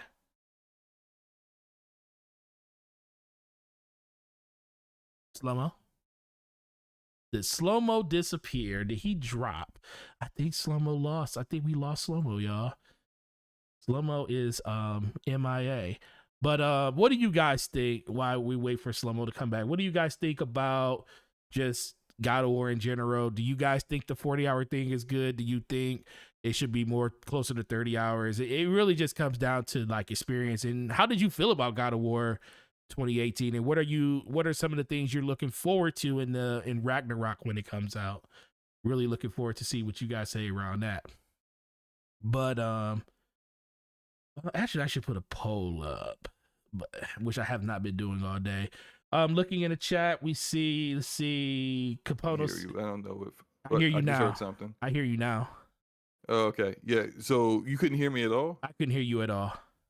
Oh, okay. I don't know if the chat could hear me then.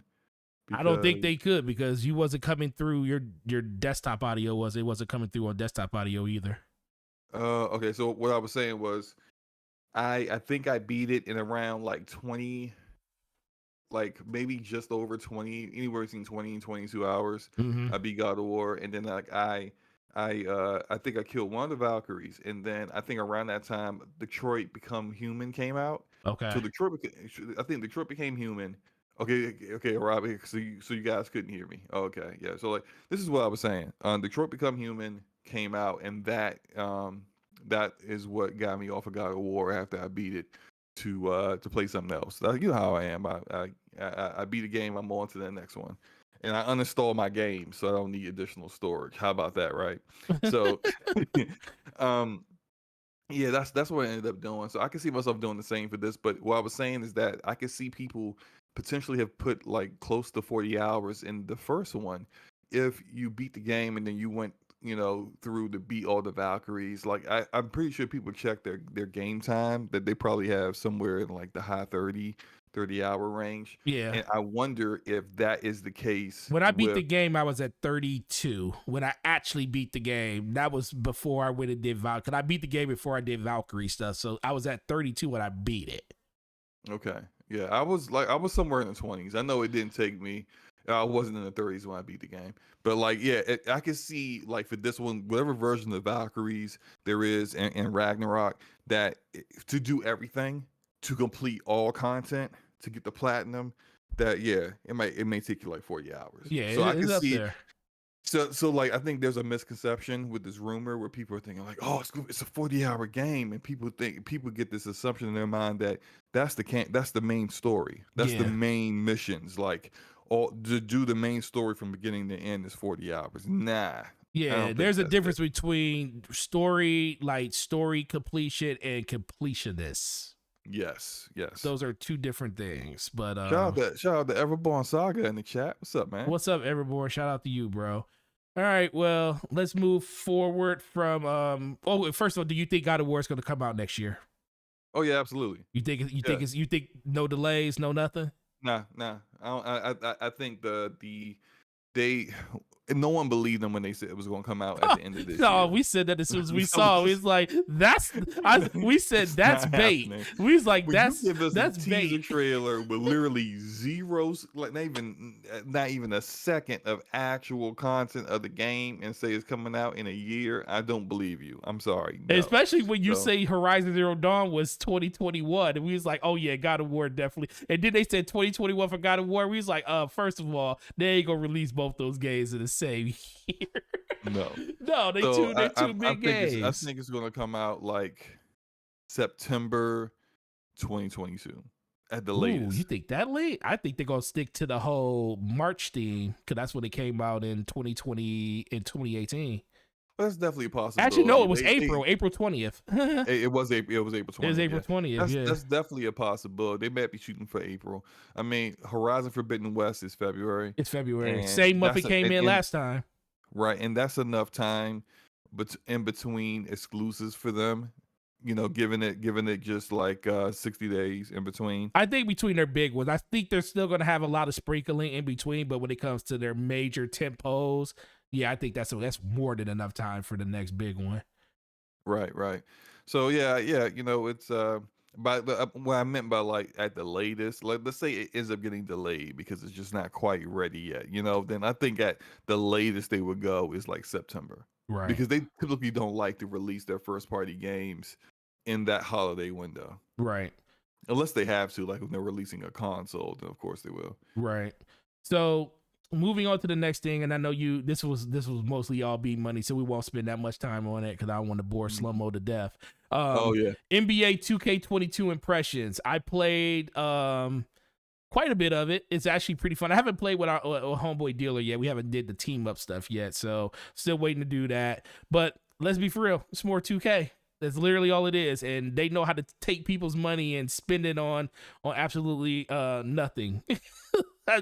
They literally didn't do that much in the game. They did make some changes and stuff overall to the shooting mechanics and stuff like that. So if you're really into the NBA series, you'll actually kind of enjoy that. I think they streamlined some of the features inside the game, but the biggest problem it is not the VC, because VC is always going to be a problem, and you really can't really knock them for that, because they're just going to keep spending it. Shout out to B Money.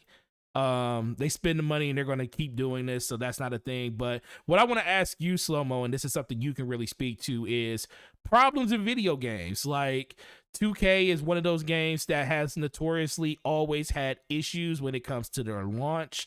Right now, there's a lot of reports out there, for especially on Xbox and Xbox Series X, that is out here crashing people's consoles to the dashboards. We're getting a lot of laggy gameplay in between sessions, not just in the park where you're peer-to-peer with a bunch of different people, but just in quick play where you're playing against one person on another team. So what does this say about, AAA billion-dollar franchises that bring home $5 to $6 billion annually a year, still launching with issues like this on a continuous basis, especially on brand new hardware that a lot of people are still trying to find themselves clamoring to get? Well, I mean, you do have to acknowledge. I think you just something just happened with your stuff again, Slow-Mo, because I can't hear you.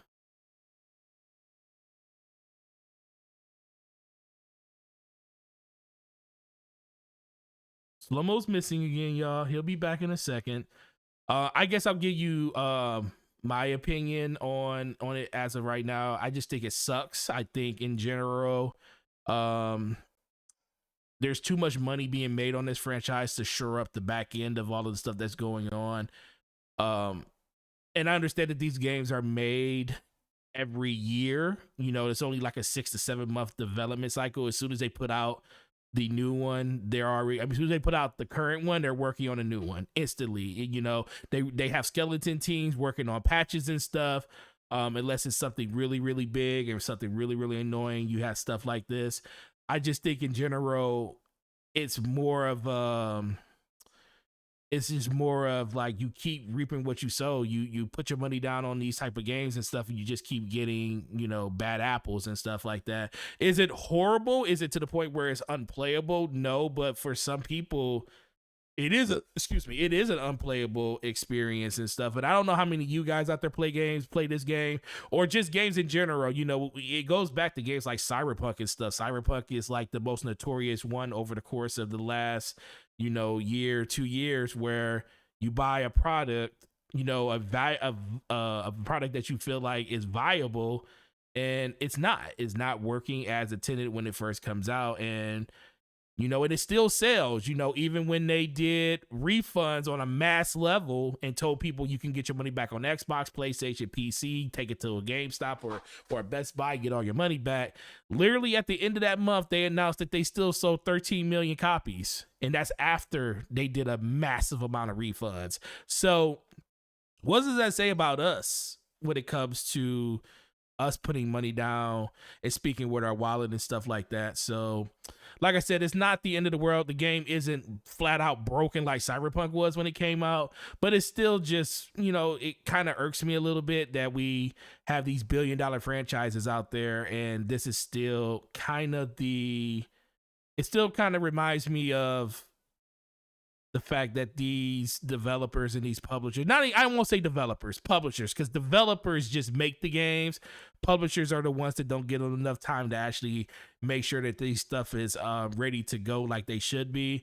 And a lot of people are going to say that, well, NBA has a deadline. It has to come out at a certain time. And you're right about that. But that's why I also think that these games should be in like service bases and stuff, because if you can bring out a game like NBA 2K22 and not have to really worry about revamping the engine and everything that it is in the game until 2024, 2025, then they can consistently just work on features inside of the game and just change, like, you get an update every year.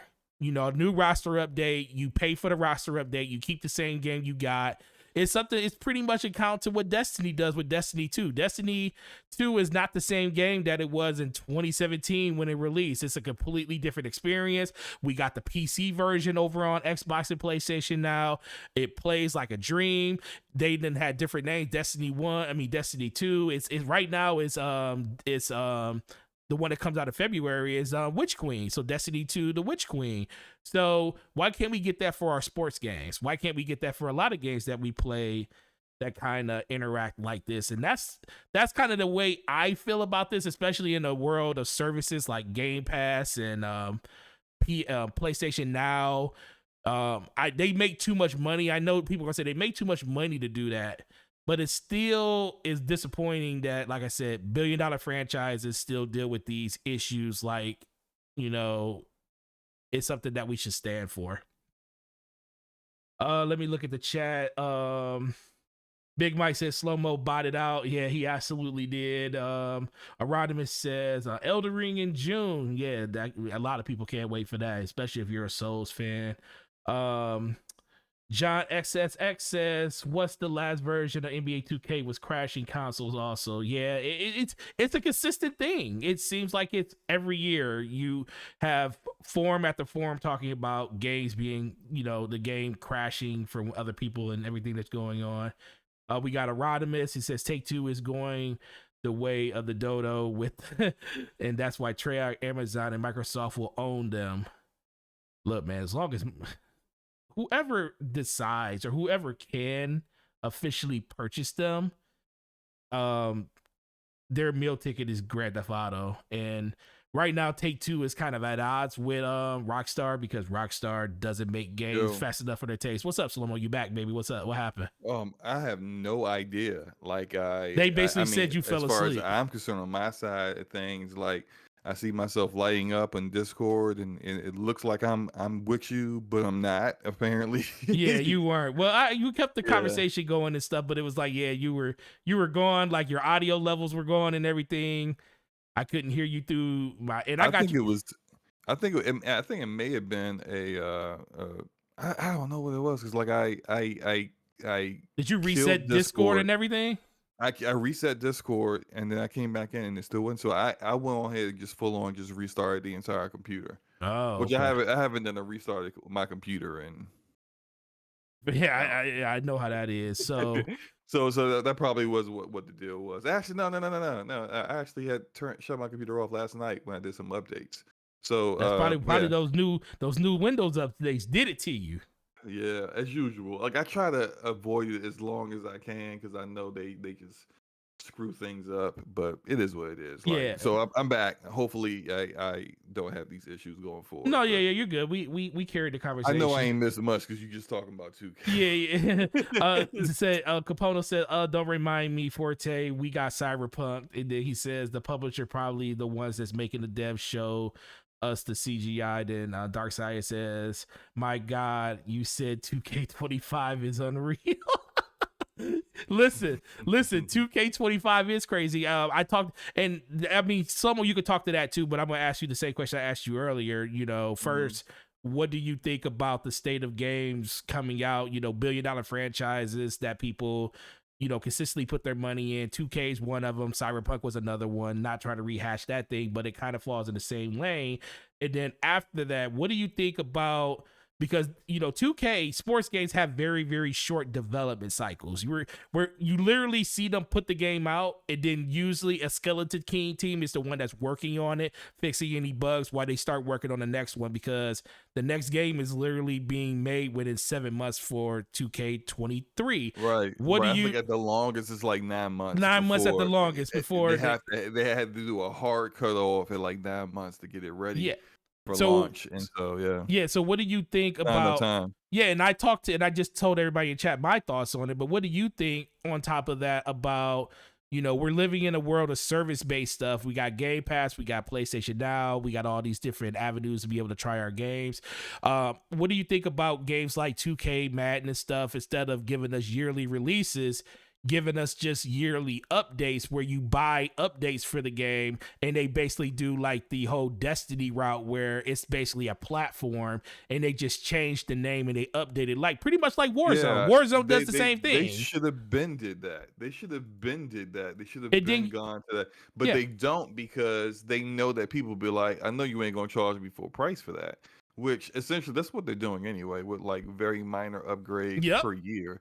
But really what's really is in there is like the roster update, you know. So like that would make sense to me to just do like say, hey, look, it's $20 update from year to year, and then maybe like every 3 years they hit you with a real new game, Right. Every like two, 3 years. Yeah. They yeah, do. that has a lot of new features and a real improvement, a vast improvement over the previous game. That would make way more sense to me, but that's not going to happen when Take-Two is making so much money off of NBA 2K every year because the same community of 2K players will spend $60 on those minimum upgrades.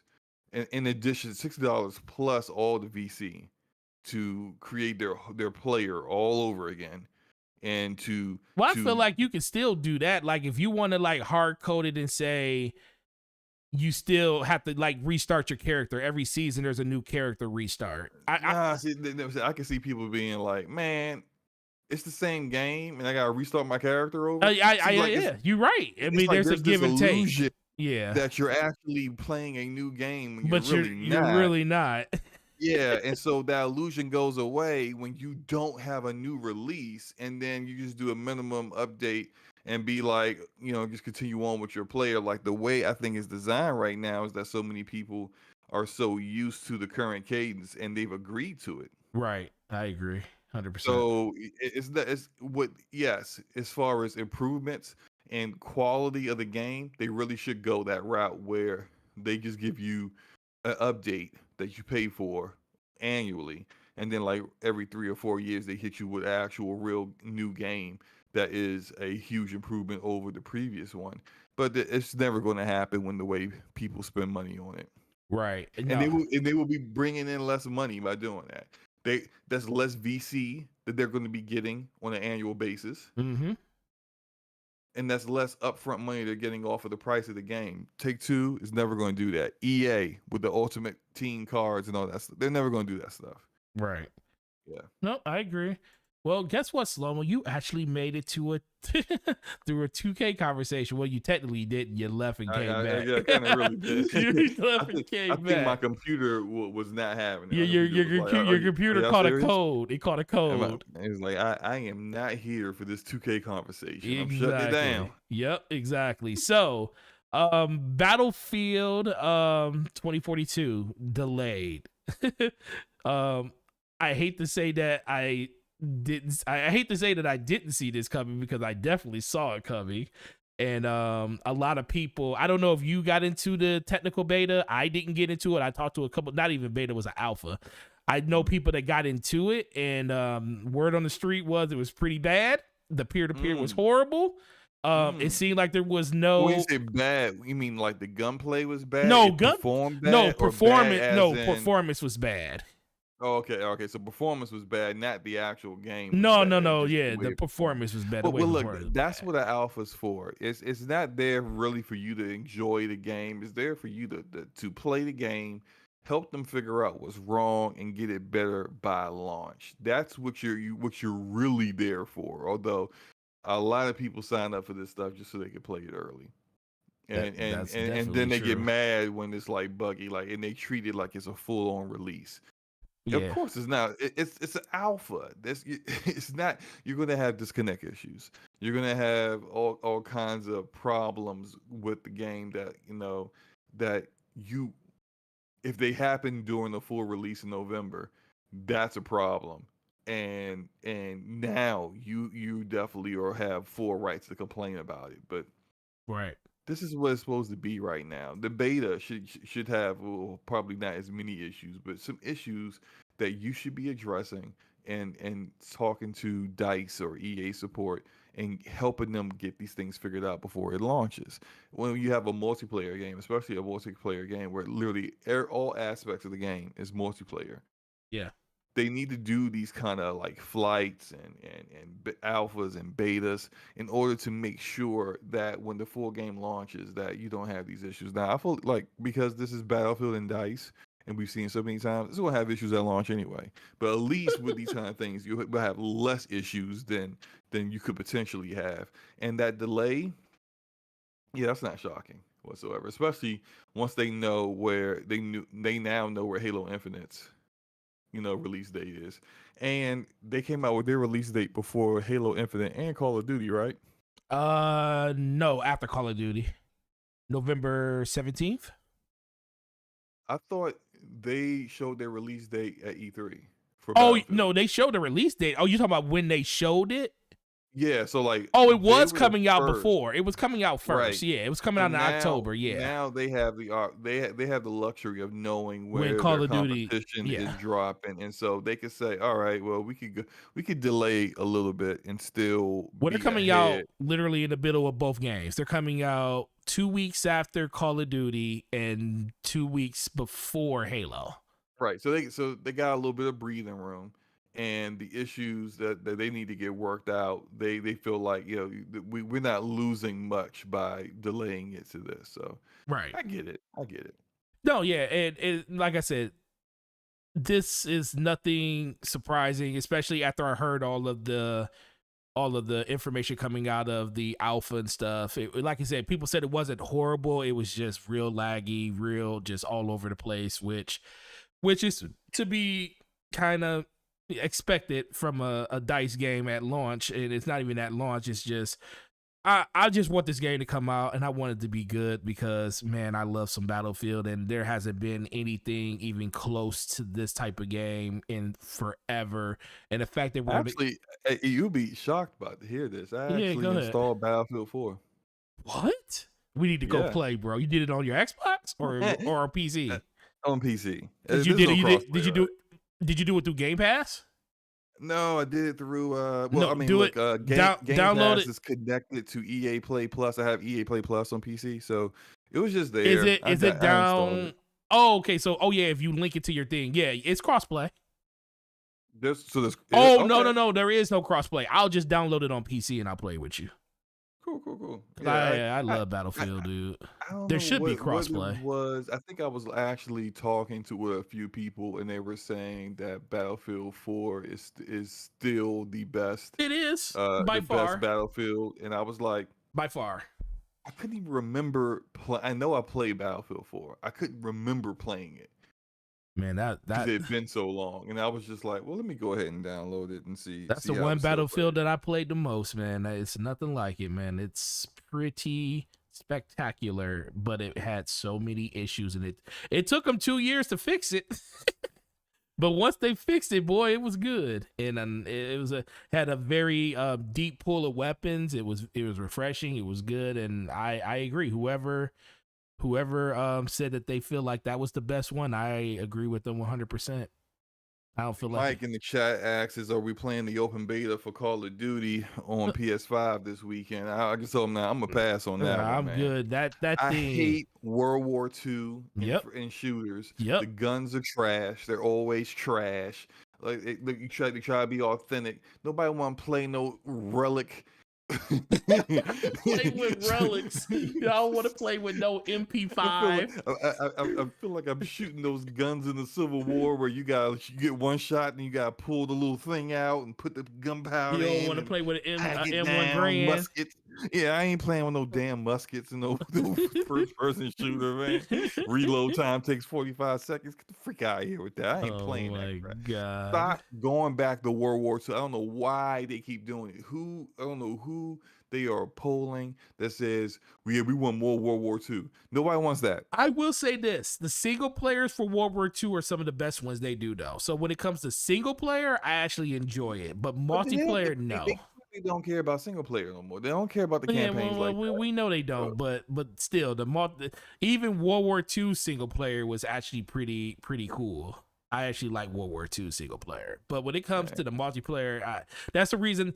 Like, I think Battlefield 5 and Battlefield 1 was okay. Battlefield 5 was actually pretty good, but I just couldn't deal with the weapons. It just didn't speak to me because it wasn't modern.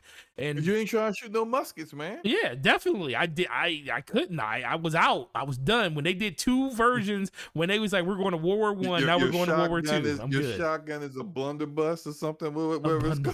called. Capono said, no, no, Don't no. you shoot that crap. Now, Big Mike has a good point. He says, "Nah, man, Bad Company is the GOAT."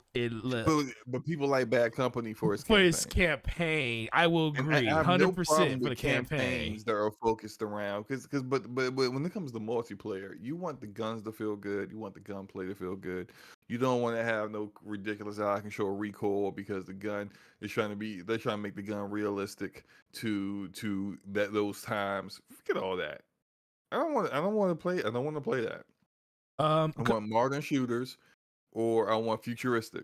That's what I want. Yeah, Capono said he thinks that holiday is real important to EA, and I agree with that. I think EA, of all of them, I mean, for pretty much all of the major publishers, I think holiday is more important to them because they're a third party, especially when you got games like Madden and NBA 2K and things like that.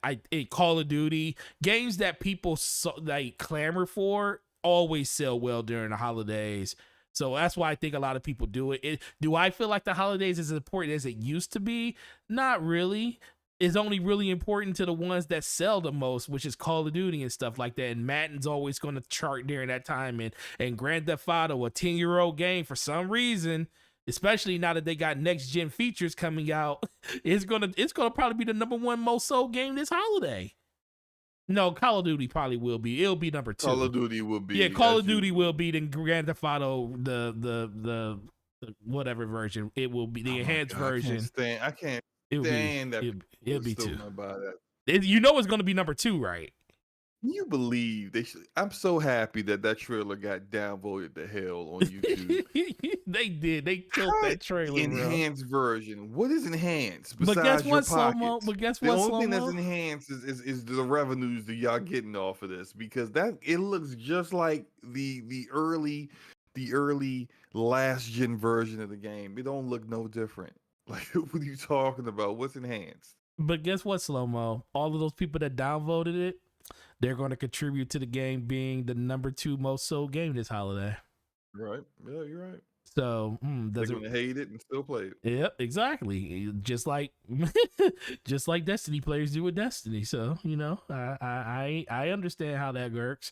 So, that is actually a pretty good segue going into the last topic. First of all, appreciate everybody that came through. We're running a little over, but that's because we started a little late. So we're going to make sure we give you all of the show that you're supposed to get.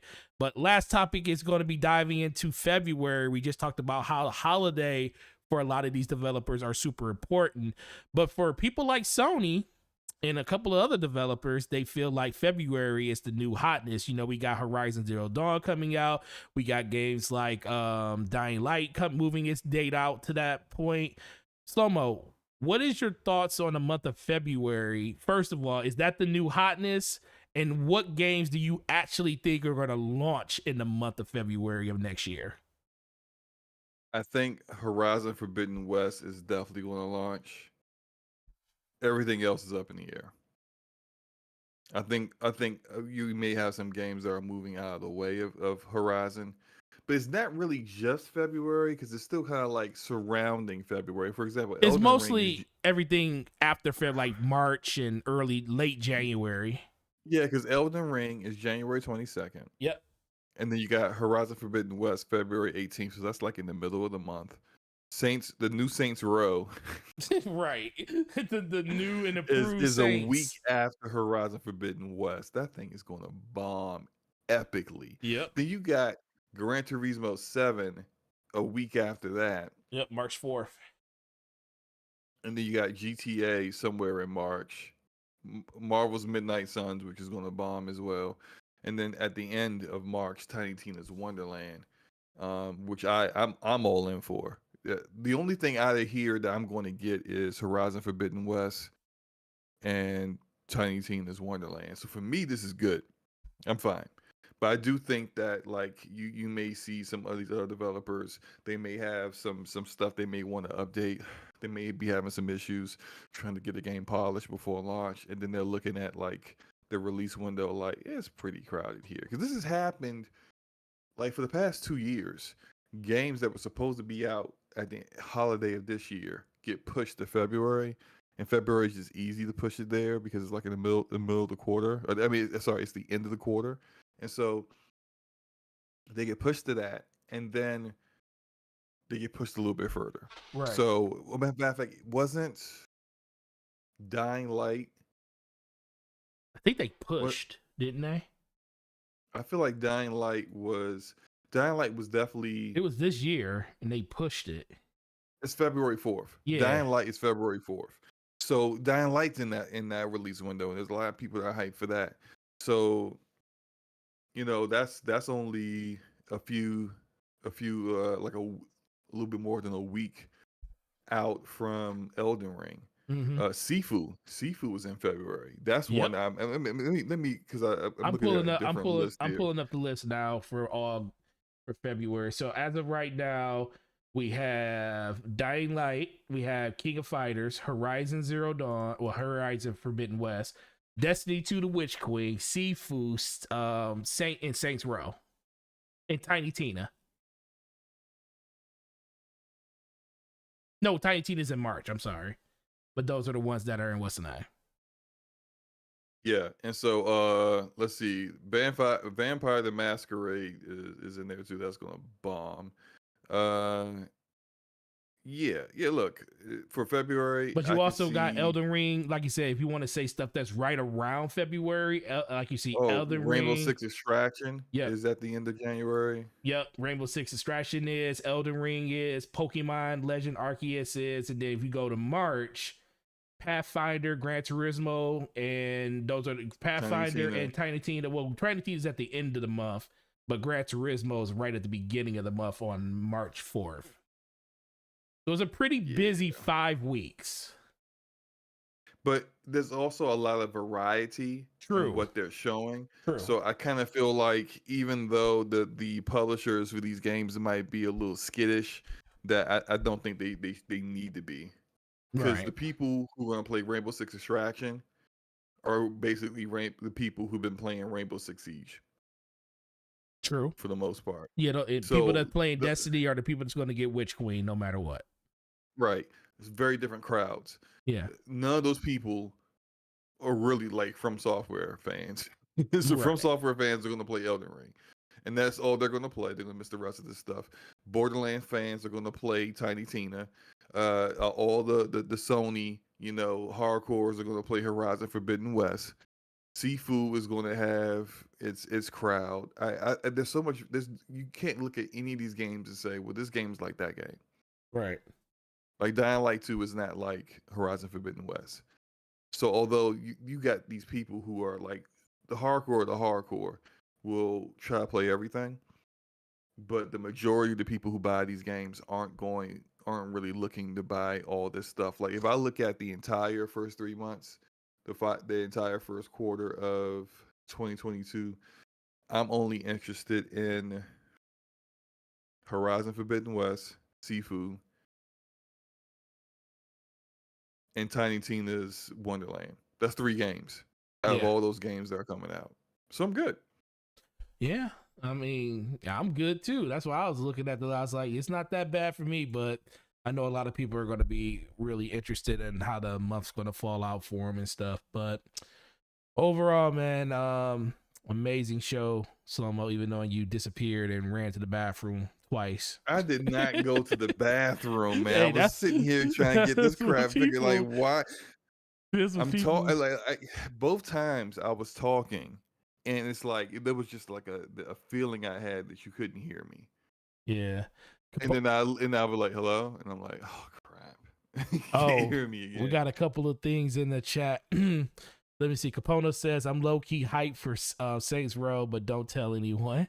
Well, your secrets, there's safe with us. no reason to be ashamed by that. You want the new millennial version of Big Mike said, I'm with you. of Saints Row.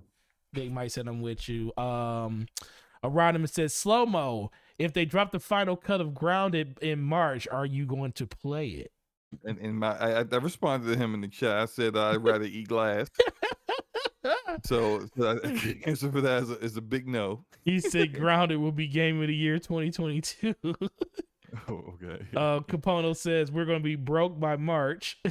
You pretty might be right. And then Big Mike says, slow-mo, when you gonna finish Bugsnax? Look, man, they want you to really finish Bugsnax. Oh, wait a minute. There is a way for it. Wait. There is actually a way that you can get him to play Bugsnax and finish it. Sure is. Yep. Go to his go ahead and break it. Go ahead and break it down. Go to my Twitch channel. Follow my Twitch account. And thank you in advance if you choose to do so. And let me go into what ways that you can get me. Well, there's only one way, and that's through channel points to get me to play Bugsnax. So many of y'all keep trying to torture me with this game. So I finally gave you guys a path to this. Okay, I'm trying to pull up what my rewards are. Okay. Here are my channel point rewards. You get points just by watching the stream, and the more you talk in the stream, it's a Twitch thing. You get, more points out of that, right? I got Ask Me Anything, which you can ask me anything. Doesn't guarantee I'm going to answer, but sure, ask me anything, right? That's 1,000 points. Getting me to play a From Software game that I have zero desire to play. 50,000 points. Is that egregious? Maybe. What if I told you about a kid? Is what it is. Who saw a possibility. Beating Death Stranding. Oh man. Which just made me like twitch in revulsion just now. 75,000 channel points. And then platinuming Bugsnax is 100,000 points. So there it is. Oh man. Build up 100,000 points. There you go. Now someone said, hey, you should make it a community challenge. Ooh. And I said, that'll be a good one. You think I'm stupid. I know what a community challenge is. Y'all put all your points into a pot. Y'all have me playing Bugsnax in a week. I don't think so. So, so that's, look, if you want it that badly, you'll build it up. You know what I'm saying? It is what it is. That's the method. That's the way to get it done. Otherwise, it ain't happening. Oh man. All right, so I have it up on the screen for you guys. Actually, I think if I switch this, if I remember correctly. Yeah, there it is. It's actually a little off center, but that's fine. But yeah, down here in the bottom corner, we have it up on the screen. Oh boy, here we go. Right here. Pulled it up. So let me fix the screen. I don't care what it looks like up there because I haven't used this in a while. So we're just gonna move this up so you can see it right here at the bottom. And stretch this out so slow-mo's thing can pop up. Why is it not showing it? By the way, the Washington football team just took the lead. Yes. Oh Lord. What have they done? Nice touchdown. Nice little touchdown in the back of the end zone. I think we might have a quarterback with Taylor Heineke. Oh Lord, you actually excited about that? What are you doing? There we go. What is up with the? You trying to resize this? Well, I'm trying to so people could just see this. There we go. It looks janky. Really bad. It does. It does. All right. So over here in the corner, we have all of the different spots. What's this first one that's in whatever language this is? The $100 one. What is that? What is that? I don't know. It's something that's in The Twitch just add some stuff to your thing. That's not in my screen. That What the heck is. is going on? All right, hold up. Let me. I'm looking at it, bro. That's what it said. What is that? I've never seen that before. It's $100 one. It's something in another language. Looks like Russian. I don't know. I probably did that, sleepwalked into that or something. I don't know. So 1,000 points would be ask him anything. Right, that's all I see here is the 1,000 points. Okay, then Unless 50,000. I've been hacked and someone added some weird thing in Yep, there. But and then 50,000 points right here. Play a From Software game. 70. that should be highlight my message. Why does that not say? So the one that's 100 should be highlight my message. Oh yeah, it's you gotta change that. I don't know why it's doing that. And then I think that might be something going on your side. it might be. It might highlight be. my message, but go ahead. Then we got 75,000 says beat Death Stranding. 75,000. God damn.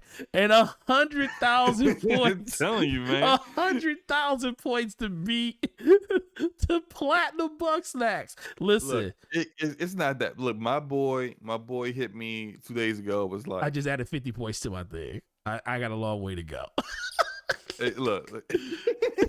Got a long way to go. My boy hit me. He was like, man, I'm going to get you to play that Bugsnax. I was laughing. He was like, I'm already at 30K. I'm like, what?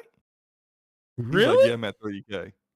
Oh, man. I'm like, oh, man. Like, this is, I know he just started following me like a few weeks ago. So I'm like, I'm doing the math in my head. I'm like, how many? What is it? Is it 5 points? Playing Bugsnax in November.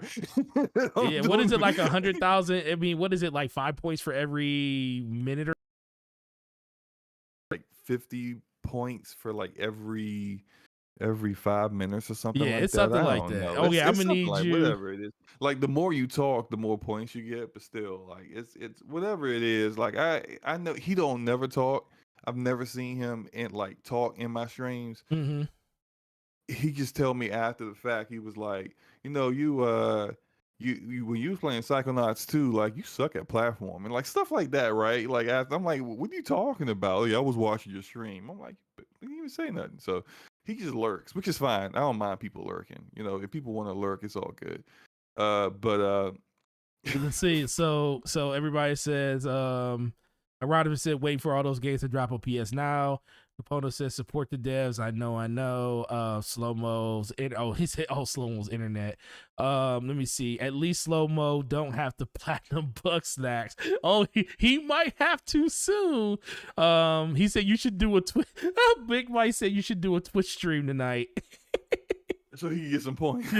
Slow-Mo trying to make us look, wait, what time is it? It's 11:20. Look, maybe I'll stream Deathloop, because I just got Deathloop installed, and maybe I'll stream that for a little while. But look, man, don't Erotimus, no guarantees, man. Erotimus says, wait, something just threw it off. Oh, right here. Erotimus says Slow-Mo trying to make us simp for him for he can have better licking some of the ear mics on the camera. What is you talking about, Erotimus? You don't know about the streamers licking microphones? The whole that's what they doing now? Bruh. That girl, what's her name? Amaranth? Amaranthia. Yeah, I know you're talking about. Yeah. She makes like, I don't know how much she makes. I think I saw something that said like she makes like 25,000 a month or something like that, something ridiculous. All she does is she has these 2 microphones and she just licks microphones the entire stream. Okay, that's disgusting, but whatever. It is. I don't get it, but apparently there are a lot of weirdos out there that are into that, and they're paying her all kinds of bits and money and. Yeah. Big Mike says, no, Slow-Mo backslap, say you ain't a Washington fan. Yes, for life. Oh Lord, for life, man. I guess you're a product of your environment. That burgundy and gold. And gold. Erotimus says, challenge accepted. Big Mike says it's 50 points for every 10 minutes watched. He said he has 4K points right now. So he's already on a roll. Game Over Brian with the $5 super chat. Shout out to you, homie. Shout out to the legendary Sith Lord and his apprentice Forte. Shout out to you, brother. What's up, man? I'm Darth Malik now. You know, Slow Mo knocked my chin off a long time ago, and I had to get it replaced. So Hey, look, ain't nothing wrong with being Darth Malik. Darth Malik he's a beast. He was a beast for a good long time. Yup, and then Big Mike says, Slow Mo, okay, I will stay up, wait for that Deathloop stream. Then Big Mike Forte, look here, look her up, and she makes $30K a month, and she does ASMR, and she licks her mic for a two-piece in a two-piece bikini. Oh my God. Wait, Erotica says she's got 12K people watching her right now. I can't. Oh man, we in the wrong business, bro. You sure are, man. I need to get a ASMR mic and just be.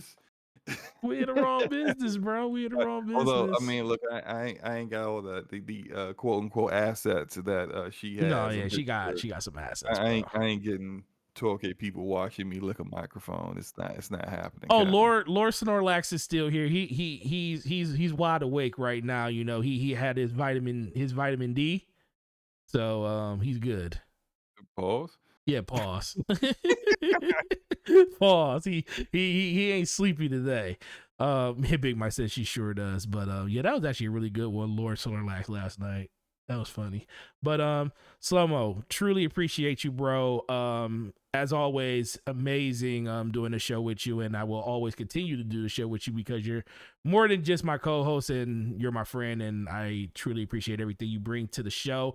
Please let these people know what's going on your channel, and when are you officially going to drop a video on that thing? Okay, all right, so look. We already talked about the Switch thing. Outside of that, on YouTube, my YouTube channel, Slow-Mo Backslap, outside of us having DPS podcast on there next week, and I might have a developer on with us, you know, still trying to get all the T's crossed, the I's dotted, you get the schedules lined up. We'll see what happens, but it's definitely going to happen soon. Outside of that, I'm telling you, I'm working on videos. I know people are like, you lying. Because you always say you're working on videos and you ain't dropped nothing yet. I'm not trying to do what everyone else does with videos right now. I'm kind of... Some of them are going to be like mini documentaries.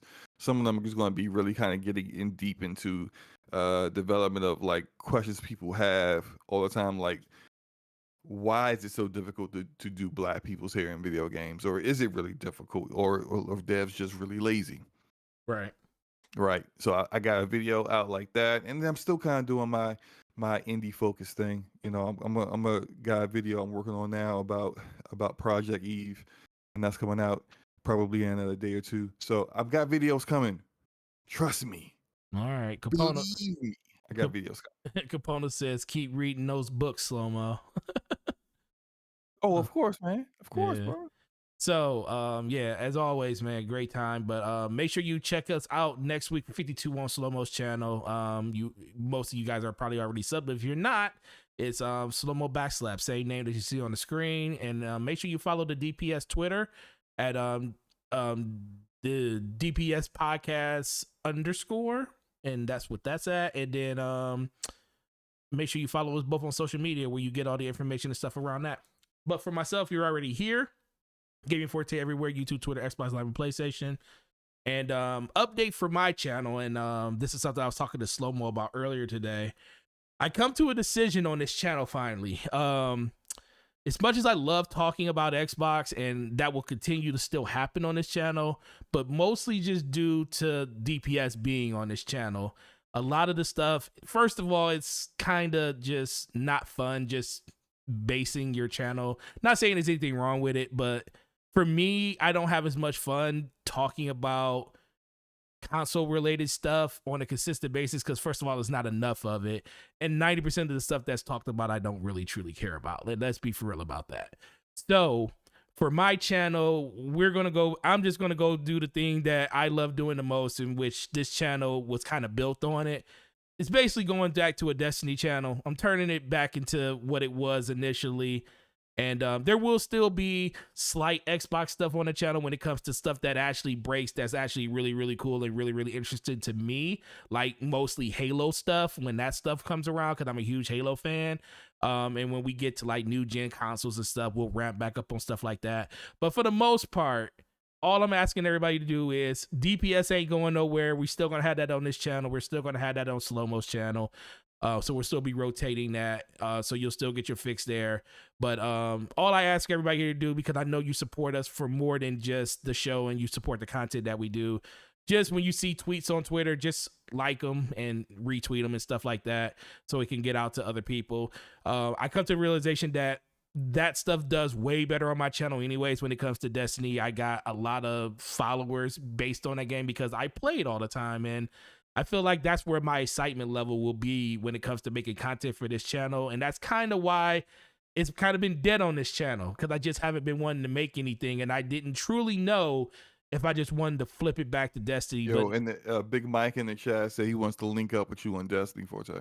Oh, hey, all you gotta do is hit us up, bro. We get you in there. That's all we be trying to do. So yeah, for me, it just comes down to a simple thing. I love that game so much to the point where I should cover it more than I used to. I mean, more than I do now. And it was just more of, do people actually want to see it? And I had to come to the realization, like, dude, most people, even if you don't care about it, they support it, and the game's not going anywhere anytime soon. So that's what the direction of the channel is going to go. But DPS will still be a staple here with Slow-Mo every other week when we're not doing it on his channel. And there will be a whole bunch of other things coming up on the channel too. But I just wanted to give you guys an update on that. I'm going to hit the ground running with these videos over the course of the next week or so we can start getting stuff back up on the channel and everything. But anybody that supports it, I truly appreciate you. Even if you don't watch the videos and stuff, definitely just help out by, sharing on social medias and stuff like that, like you guys always do. And outside of that, man, you got anything else you want to say to the people, Slow-Mo? I can't stand the offensive coordinator for the Washington football team. That's all I gotta say right now, okay? I am so angry at these morons for having the lead and just basically blowing it this quickly. But other than that, great show, Forte. Great Absolutely. job hosting. Great chat as usual. You guys are awesome. I say it every single time, and I mean it every single time. I hope you guys enjoy yourselves.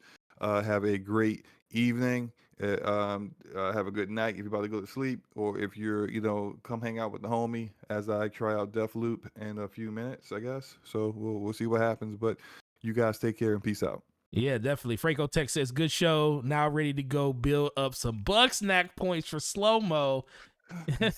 You guys have you see, matter of fact, I'm gonna jump over there with y'all. We about to all accumulate these points together. So we gonna have Slow-Mo. What you gonna do? What's gonna be the, I'm gonna give him to play a From Software game. So we gonna hit them all at the same time, y'all. We gonna get him to play a From Software game. He's gonna have to platinum. I mean, we'll beat Death Stranding, and at the finale, he's gonna have to platinum bug snack. It's going to be a great time. See you guys over on Slow-Mo's channel. And what's this? Oh man, did my channel points get deleted? Did my stuff get deleted? Oh Lord, here we go. Nope. All right. Well, we'll see you guys over there, man. Y'all have a great night, and I truly appreciate all the support that you guys bring. See y'all guys later. Peace out.